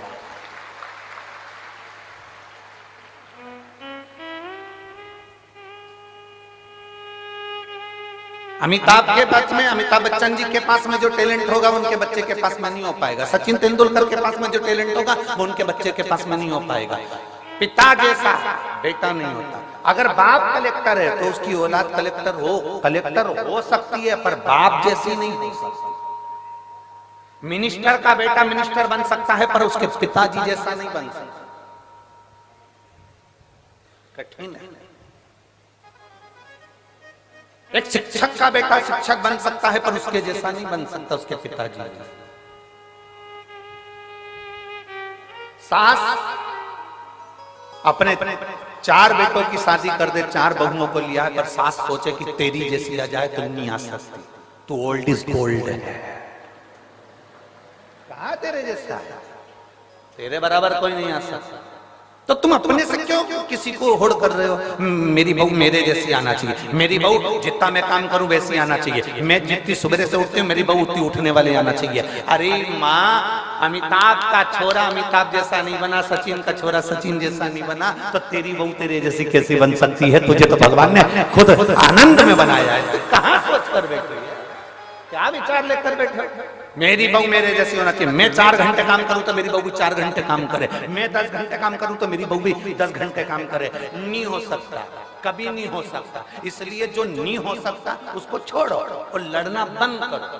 भगवान से प्रार्थना करो, जैसी भेजी चंद्र घंटा बहुत अच्छी। उसमें क्या रहता? तुम ज्यादा सुधारने का प्रयास करोगे वो नवरात्रि में काल रात्रि बन जाएगी। क्या मतलब?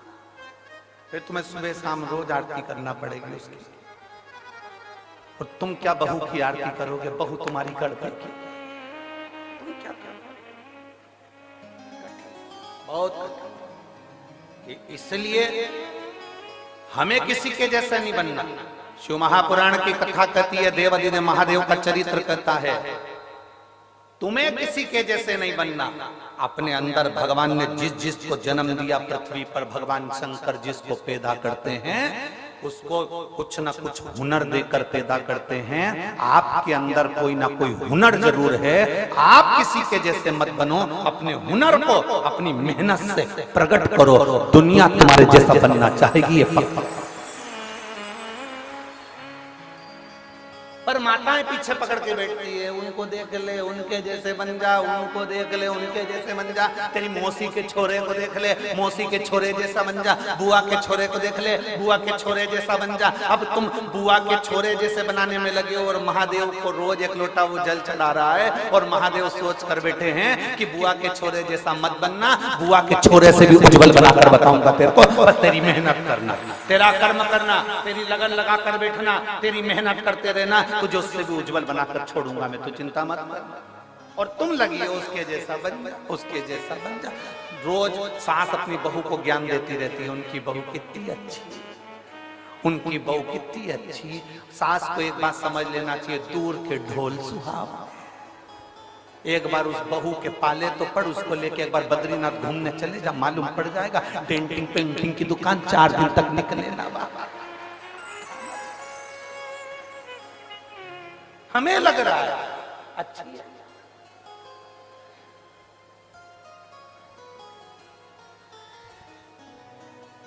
ये बहुत बहुत विचित्र बात है। हर पत्नी को ये लगता है तुम्हारा दोस्त कितना अच्छा है।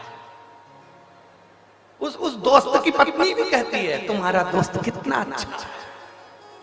बस ये दोनों की भ्रम का है। उसको लग रहा है कि भैया जी अच्छे हैं, उनकी पत्नी को लग रहा है भैया जी अच्छे हैं। अब उनको क्या मालूम कि दोनों ही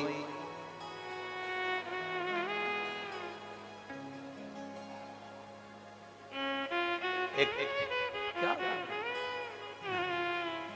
शिव कथा का है, अपने में भगवान ने जो देकर भेजा वो किसी में नहीं देखा।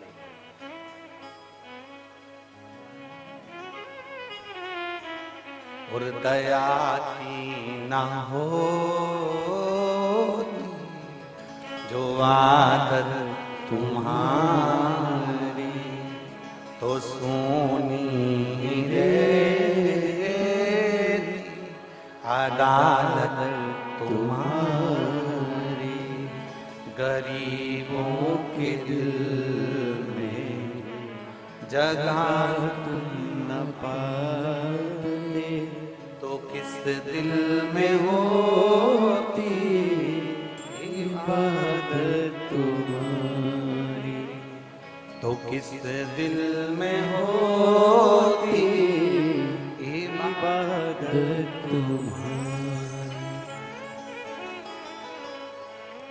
बहुत सोच से मिले, जिसके ललाट में जो लिखा है वो होना है, जो निश्चित है उसका सोचे से मतलब।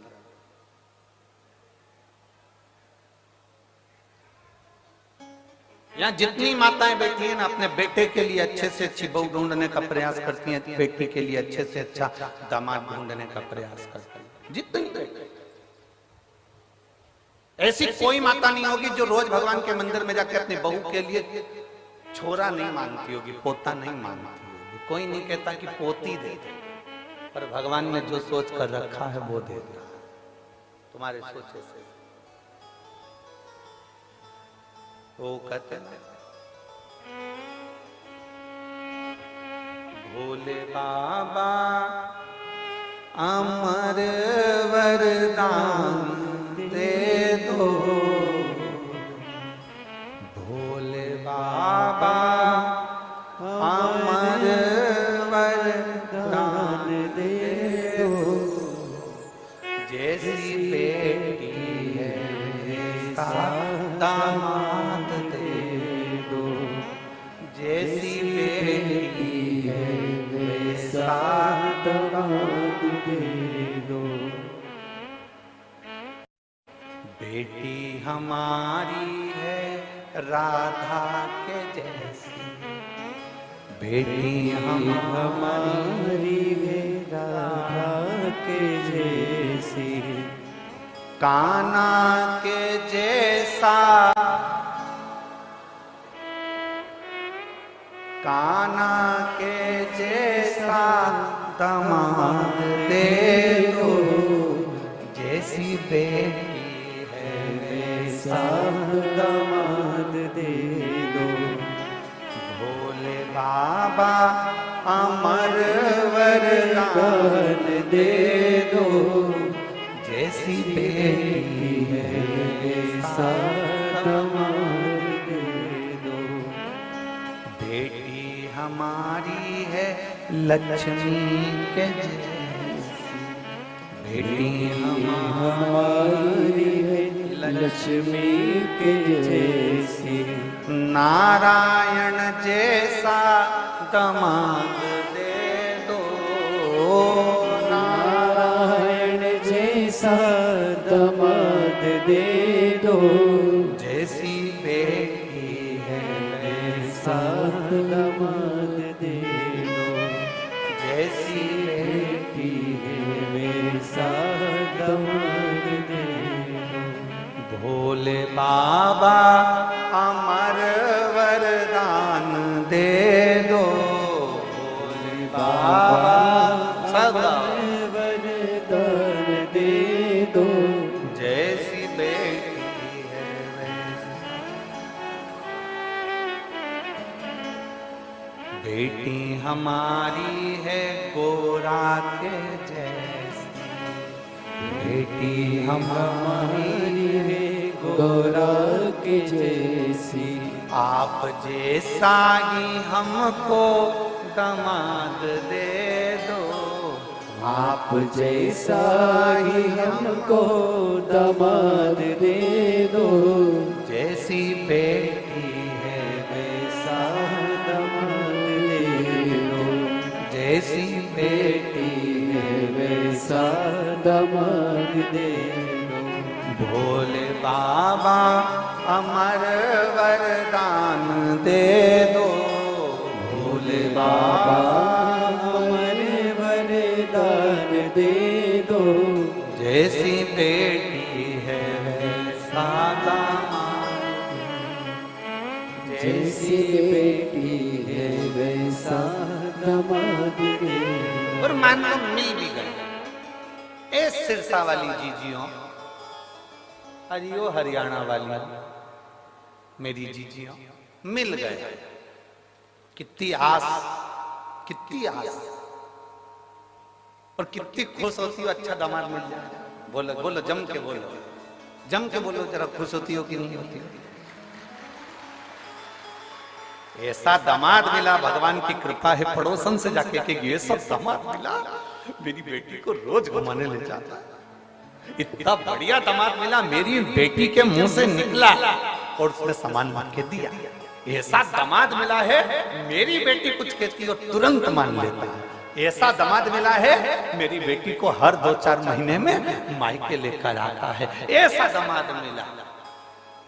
अब जैसा तुमने मांगा था ऐसा दामाद दे दो, तुम्हारी बेटी को वैसा पति मिल गया। जैसा तुमने मांगा था उसी तरह तुम्हारी बहू की मां ने भी ऐसा ही मांगा था।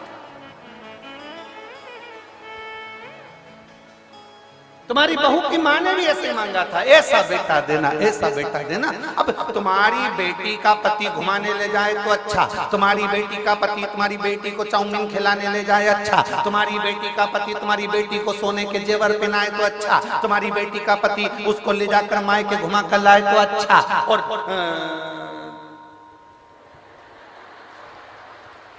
अब क्या बोलो, तुम सब समझदार हो, बोलो। और तुम्हारा बेटा अगर तुम्हारी बहू को घुमाने ले जाए तो बेकार, वो तो जोरू का गुलाम हो गया। दामाद ले जा रहे तो अच्छा, दामाद खिला रहे तो अच्छा, दामाद पहना रहे तो अच्छा, दामाद सोने की रकम दिलाए तो अच्छा। मेरा दामाद जैसा कोई नहीं, मेरे बेटी का पति इतना बढ़िया, मेरी बेटी का पति अच्छा बढ़िया। तो आप भी अपने बेटे से कहो, बेटा जैसे तेरे जीजा, जैसे तेरे दामाद बेटी का सम्मान करते हैं, तू मेरी बहू का सम्मान कर। तो लगना चाहिए सामने वालों को कि दामाद अच्छा। दूर के ढोल, बस बस दिक्कत ही तो यही है सिरसा वाली जीजियों, दिक्कत सबसे बड़ी यही आ रही है, बड़ी यही तो पड़ी है, दिक्कत यही है सबसे बड़ी।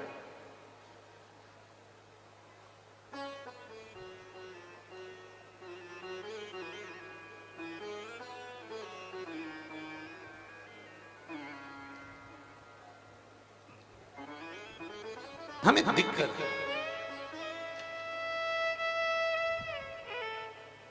शिव कथा कर रहे हैं। विश्वानर मुनि की धर्म पत्नी भगवान की भक्त थी। शिव जी की आराधना करना, भगवान शंकर की भक्ति करना। विश्वानर मुनि स्वयं शिव की आराधना में डूबने वाले। इनका एक नियम बड़ा पक्का था, प्रतिदिन शिवलिंग का निर्माण करना, पूजन करना, विसर्जन करना। और जिस दिन शिवलिंग का निर्माण नहीं कर पाते थे, जिस दिन शंकर भगवान के शिवलिंग की आराधना नहीं कर पाते थे, जिस दिन भगवान शंकर के शिवलिंग का पूजन नहीं कर पाते थे, उस दिन एक बेलपत्री का दान देते थे। कितनी कितनी बेलपत्री? एक। शिव पुराण पढ़िए आप लोगों ने? हमारी बात पे भरोसा मत करना, बिल्कुल भी। सीवर वाले महाराज पे बिल्कुल भरोसा मत करो, रत्ती भर भी। गीता प्रेस गोरखपुर की शिव पुराण खरीद के लाओ, उसको पढ़ो। सीवर वाला महाराज झूठ तो नहीं बोल रहा, पढ़ो। कुमार खंड निकालो, उमा खंड निकालो, शिव महापुराण का कुमार खंड, उमा खंड निकाल कर पढ़ो, जिसके अंतर्गत लिखा हुआ है एक बेलपत्री का दान किसके बराबर होता है। तो कहा 1.25 मन सोने के सिंहासन पर शालिग्राम जी की मूर्ति को बिठाकर सोने का श्रृंगार कर कर किसी ब्राह्मण को दान दिया जाता है, उससे 1000 गुना दान बड़ा एक बेलपत्री का दान के बराबर।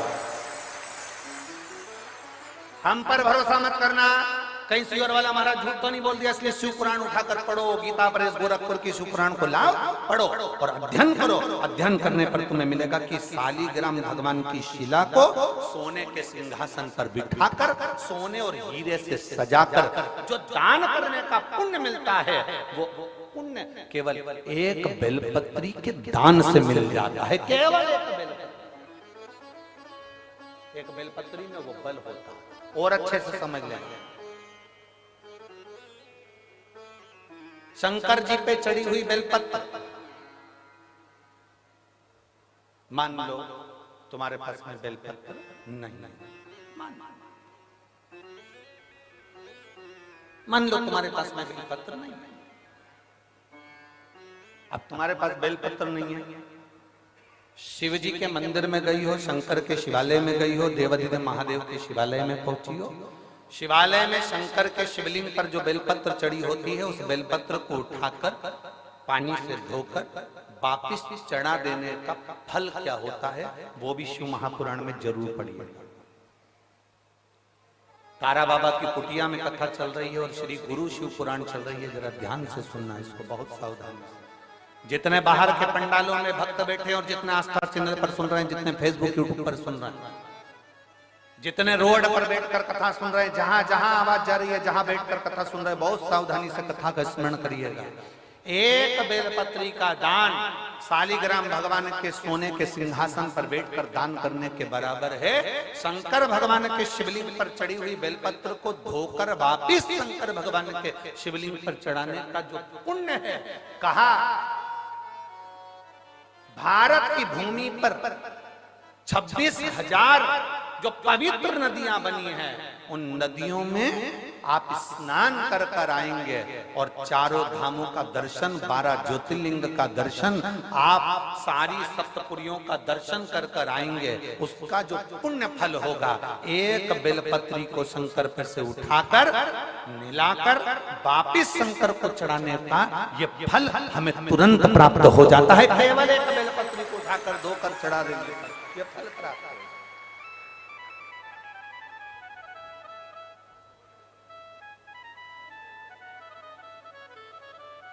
एक बेलपत्र, ना जाने कौन कौन ने ऐसा नियम बना दिया, हमें तो समझ में नहीं आता। थोड़ा सा दुनिया के लोग लोभ लालच में नियम बनाए हो तो बात दूसरी।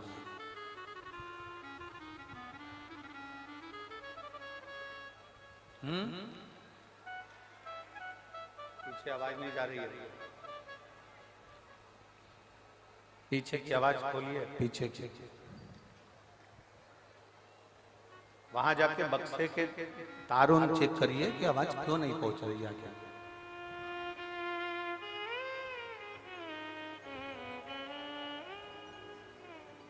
ना जाने कौन कौन ऐसा नियम बना दिया, हमारे पुराण में नहीं है।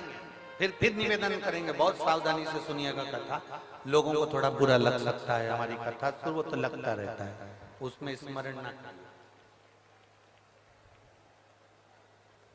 किसी पुराण के अंदर यह नहीं लिखा कि चांदी की बेलपत्र बनाकर भगवान शंकर को समर्पित करो।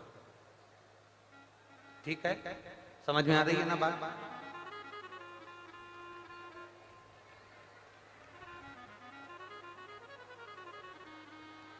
किसी पुराण के अंदर यह नहीं लिखा, किसी शास्त्र के अंदर यह नहीं लिखा कि चांदी की बेलपत्र बनाओ, सोने की बेलपत्र बनाओ और भगवान को चढ़ाओ, भगवान को समर्पित करो।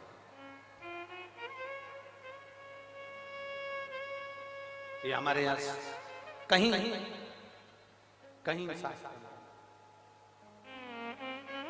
कहीं हमारी पुराणों में नहीं लिखा गया, कहीं पर।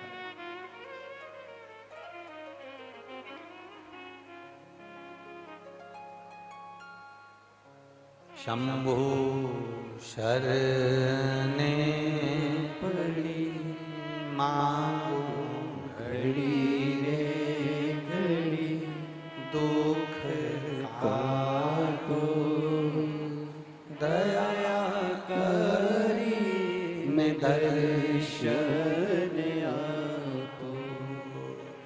शंभु शरणे पड़ी मांगो घड़ी रे घड़ी, दुख काटो दया करी मैं दर्शन आपको। शंभो शरण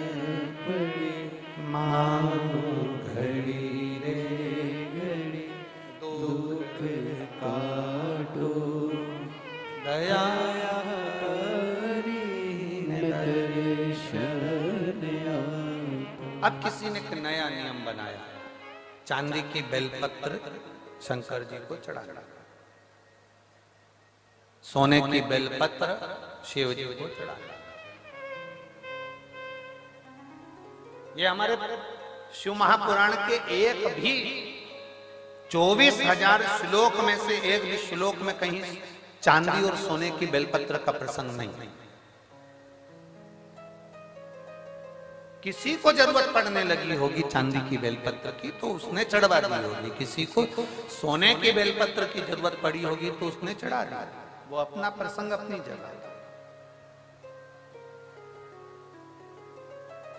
सोने की बेलपत्र क्या कोई साधारण सा शिव भक्त चढ़ा सकता है? जम के बोलो जरा।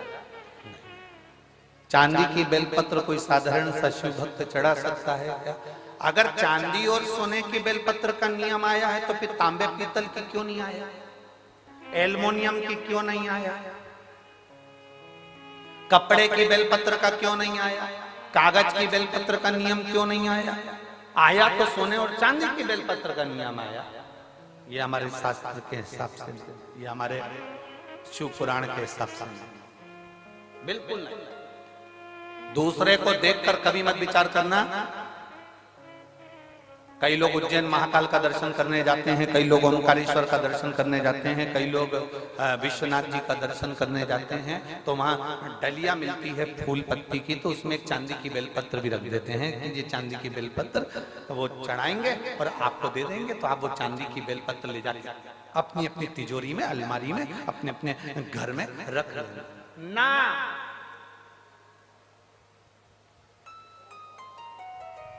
शिव जी पे चढ़ी हुई बेलपत्र को कॉपी में रख लो, किताब में रख लो, और याद रखना बेलपत्री का 1000 टुकड़ा भी हो जाए, 1000 पत्ती के बारीक बारीक टुकड़े भी हो जाए, और वहां से लाने में तुम्हारे हाथ में केवल एक जरा सी तिन का मात्र पत्ती भी तुम्हारे हाथ में अगर बची है घर लाते हुए, तो समझ लेना वो सोने की बेलपत्र से भी बढ़कर है। उसकी कीमत कठिन, उसको कीमत को आंकना कठिन है, कीमत आंकना कठिन है।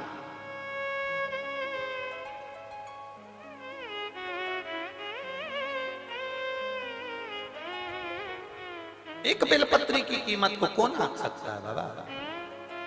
समझे? ये किसी ने एक फाइल भेजी है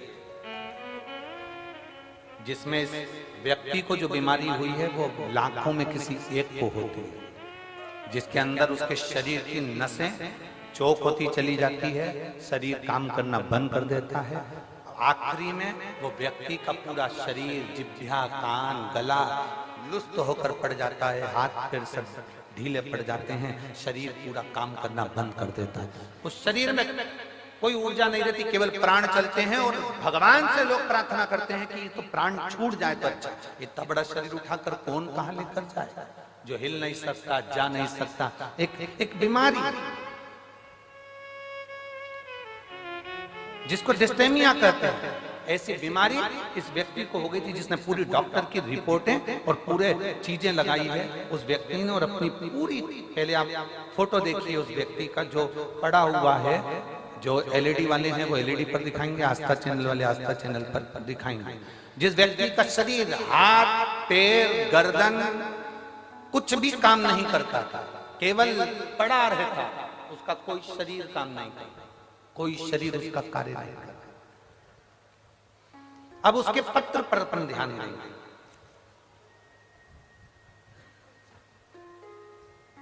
मेरा नाम अजय कुमार मेहता है, मैं फतेहाबाद हरियाणा का निवासी हूं। कहीं बैठे हो तो हाथ हिला सकते हैं। आप ही हैं? श्री शिवाय नमस्ते। आ जाओ, एक बेलपत्र ले जाना, आ जाइए। मैं फतेहाबाद हरियाणा का निवासी हूं, मेरा मोबाइल नंबर ये है। मैंने कोरोना काल में 2021 में पहली वैक्सीन की डोज लगाने के बाद मुझे मालूम नहीं पड़ा कि मेरे शरीर को क्या हो गया।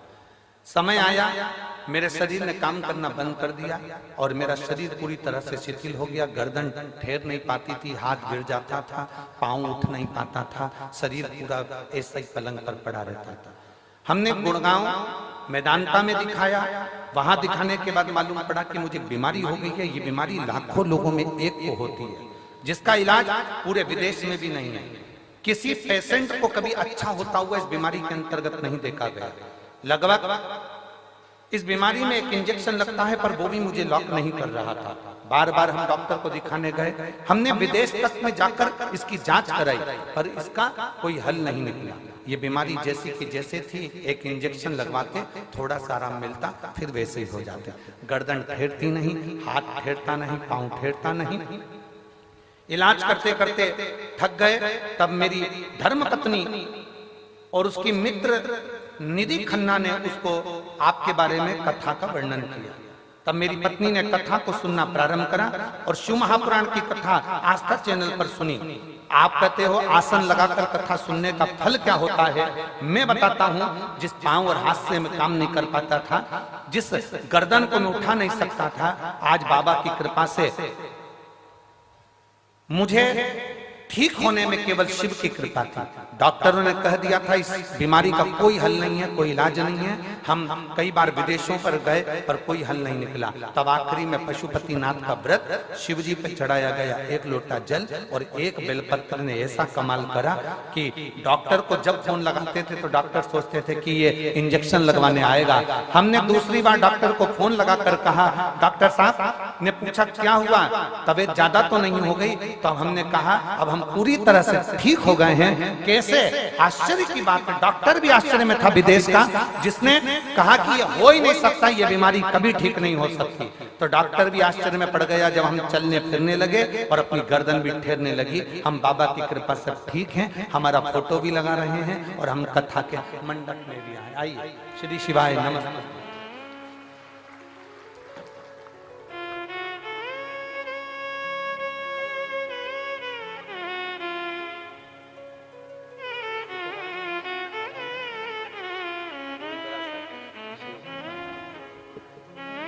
आपने पत्र भेजा, ये शिव तत्व है। जो व्यक्ति पलंग पर से नहीं उठता था, जिसका शरीर काम नहीं करता, लाखों में किसी एक को वो बीमारी हो जाती है जिसमें शरीर पूरा तरह से चोक हो जाता है। कई बच्चे ऐसे पड़े हुए हैं, हम उनकी माताओं से निवेदन करेंगे, आपको किसी के पास कहां तक लेकर जाओगे? डॉक्टर को दिखाओ, जांचें कराओ, डॉक्टर बोले वो दवाई खिलाओ, एक्सरसाइज कराओ, सब कुछ डॉक्टर के हिसाब से करो, पर एक बेलपत्र और एक शिवजी पर चढ़ा हुआ जल कुंदकेश्वर महादेव के नाम से जरूर खाना प्रारंभ करो। मेरा देवाधिदेव महादेव साथ जरूर निश्चित।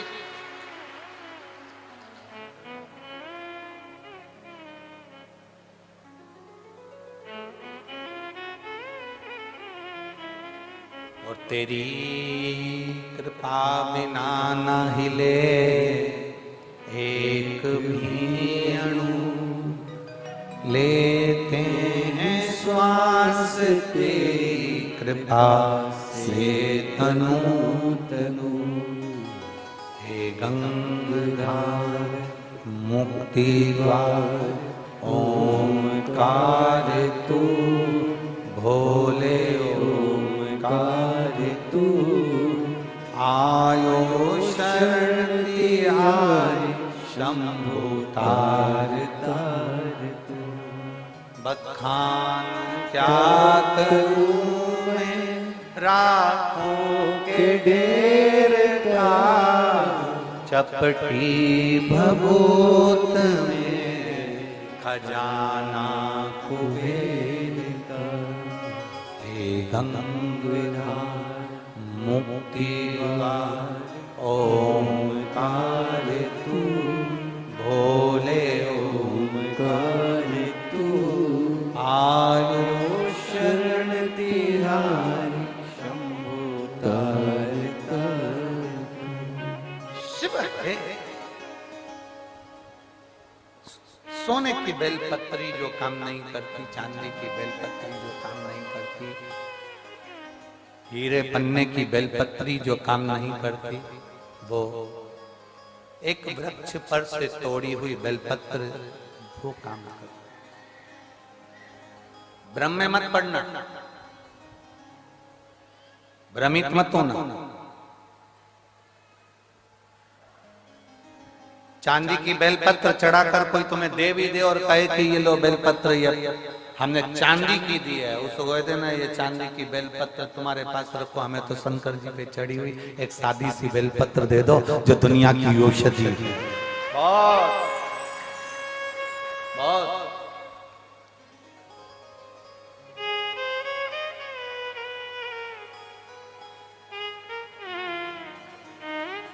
समझना कठिन है। ये शंकर की कथा नहीं है। ये आप लोगों को लग रहा होगा कि तारा बाबा की कुटिया में शिव महापुराण की कथा चल रही है। ये शिव पुराण की कथा नहीं है।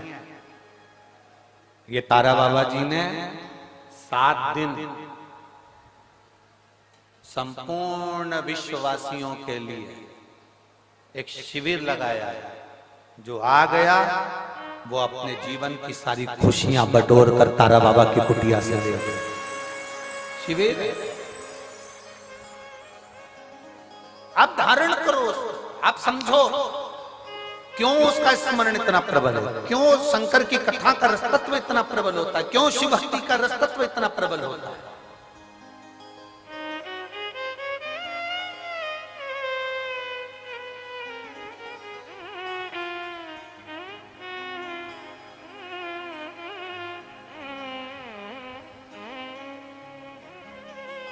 कल कोई कह रहे थे, हम सुबह सुबह जब मॉर्निंग वॉक में घूम रहे थे, सुबह 5 साढ़े 5 बजे का समय होगा, वो जो बाउंसर लोग लगे हैं ना, तो वो कह रहे थे गुरुजी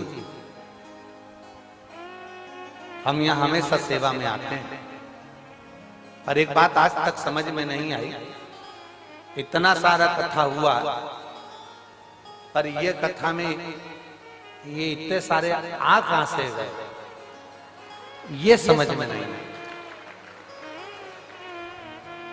और हम किसी को भी कुछ भी बोलते हैं ना तो वो टस से मस नहीं होता।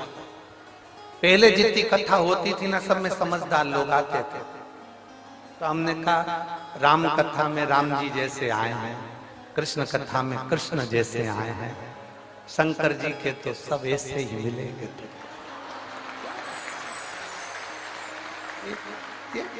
हटने कोई तैयार नहीं होते। गुरु जी शिव पुराण में ऐसा क्या है? हमने कहा तुम भले 7 दिन की सेवा में लगे हो, पर 3 महीने के अंदर तुम्हें मालूम पड़ेगा कि शिव महापुराण में है क्या। हम नहीं बोल कर जाएंगे कि इसमें है क्या। तारा बाबा जी ने ये कथा करवाई है, तारा बाबा जी इस कथा को करवा रहे हैं। हम जजमान का नाम, आयोजक के नाम में भले इनका नाम ले देते, पर आयोजक वही है जो अंदर बैठे हैं, आयोजक वही। तारा बाबा जी कथा करवा रहे हैं, तारा बाबा जी सुन रहे हैं, तारा बाबा जी ही बचवा रहे हैं, कोई दूसरा नहीं। शिव को पहचानना कठिन, बहुत कठिन। जैसे पत्नी पति को नहीं पहचान पाती, पूरी जिंदगी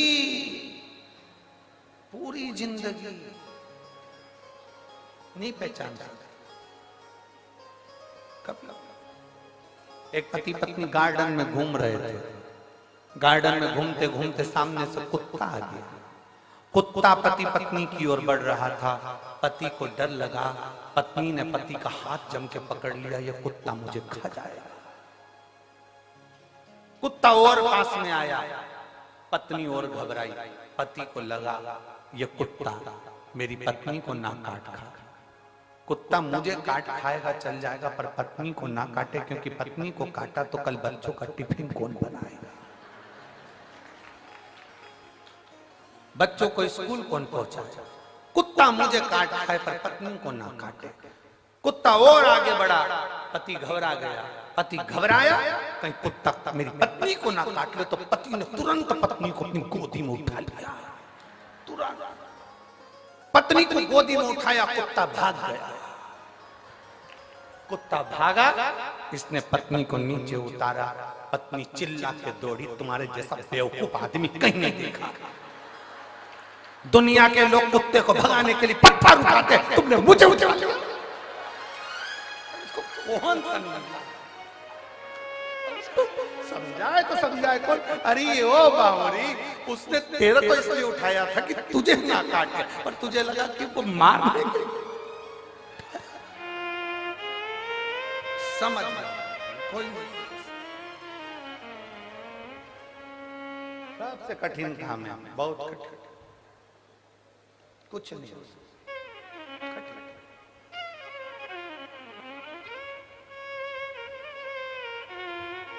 शिव कथा कर रहे हैं, भगवान शंकर का संवाद कर रहे हैं। शिव को समझना बहुत कठिन, बहुत कठिन। कौन समझा भगवान देवादिदेव महादेव को? जो समझ गया वो शिव जैसा हो गया, जो नहीं समझा वो ना समझ पाया। जिसने शंकर भगवान को, वो बच्चे ने पूछा शिव पुराण में ऐसा क्या है, हमने एक ही बात कही, शिव महापुराण की कथा कोई साधारण नहीं है। आप सुन रहे हो, सुनो, 3 महीने के अंदर मालूम पड़ेगा कि तुमने जो सेवा करी भले तुम्हारे कान में पहुंची कि ना पहुंची, पर तुमने शिव पुराण की जो सेवा करी उसका फल क्या होता है वो 3 महीने में मालूम पड़ता है। ये इतने पत्र जो आप लोग लिख कर भेज रहे हैं, हमारे पास तो समय ही नहीं रहता कि हम इसको पढ़े, इतना समय नहीं रहता। 2-4 पत्र हमने पढ़ लिए तो पढ़ लिए, बाकी के नीचे बड़े पढ़े। 2 दिन में इतने पत्र आए, भी 7 दिन में ढेर लगे। या हम कोई लिखते नहीं है, हम आपको पहचानते भी नहीं। सिरसा में पहली बार आए गोविंद जी, गोपाल जी, हमारा आना भी नहीं हो, कभी इधर से क्रॉस भी नहीं, पहली बार आना हुआ। हालांकि गोविंद जी तो बोले थे हमको जब हम बठिंडा आए थे कि आप एक बार यहाँ आओ, एक बार यहाँ पहुंचो, एक बार आओ, और हमारा आना ही नहीं।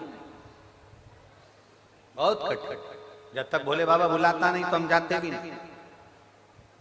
हमने पहले भी कहा, हमको गोविंद जी ने नहीं बुलाया, ना गोपाल जी ने बुलाया, अंदर बैठे हैं लंगोटी लगाकर, बाजू में पिछोड़ा रखकर, बड़े अलमस्त होकर बैठे। हम कल गए थे मामा, हमने उनसे बात भी करी, बुला लिया आपने, अलमस्त होकर बैठे, मस्त कथा का लाभ ले। पहचानना कठिन, शिव को जो जान गया वो दुनिया में सब कुछ है। एक पढ़ी लिखी बैठी, एक पत्र देखिए,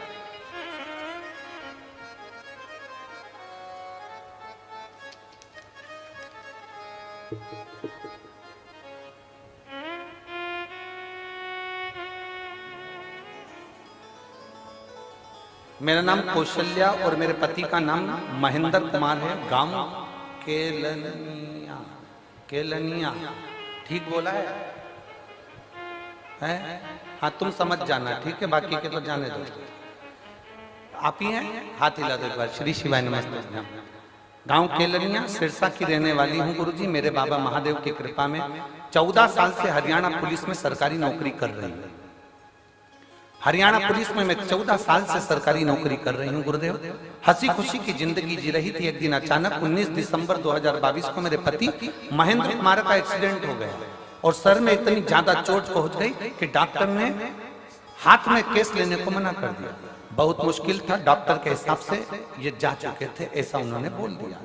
पति के सर का ऑपरेशन हुआ, फिर भी सर की राइट साइड की हड्डी निकाल दी गई और हड्डी निकालने के बाद डॉक्टर साहब ने उनकी जान बचाने का प्रयास किया। साफ साफ डॉक्टर ने कह दिया कि हम प्रयास कर रहे हैं पर भरोसा नहीं है कि बचेगा ना बचेगा। कुछ देर बाद सांस भी चलेगी कि नहीं चलेगी इसका कोई भरोसा नहीं। शायद मेरे देव अधिदेव महादेव ने, क्या वर्णन करूं गुरुदेव, डर गए, घबरा गए। तब डॉक्टर से कहा कि आप अपना काम करो, मेरा महादेव बचाएगा जरूर, ये निश्चित है। और शिव जी की ऐसी कृपा हुई कि बाबा देवादिदेव महादेव का स्मरण करा, श्री शिवाय नमस्तुभ्यम का जाप किया। एक बेलपत्र लाकर शंकर जी का मंदिर जो हॉस्पिटल के पास में था उसमें से उठाकर ऑपरेशन के लिए ले जाते समय उनके साइड में रखकर भेज दिया। मैं बाबा का क्या गुणगान करूं गुरुदेव, जो डॉक्टर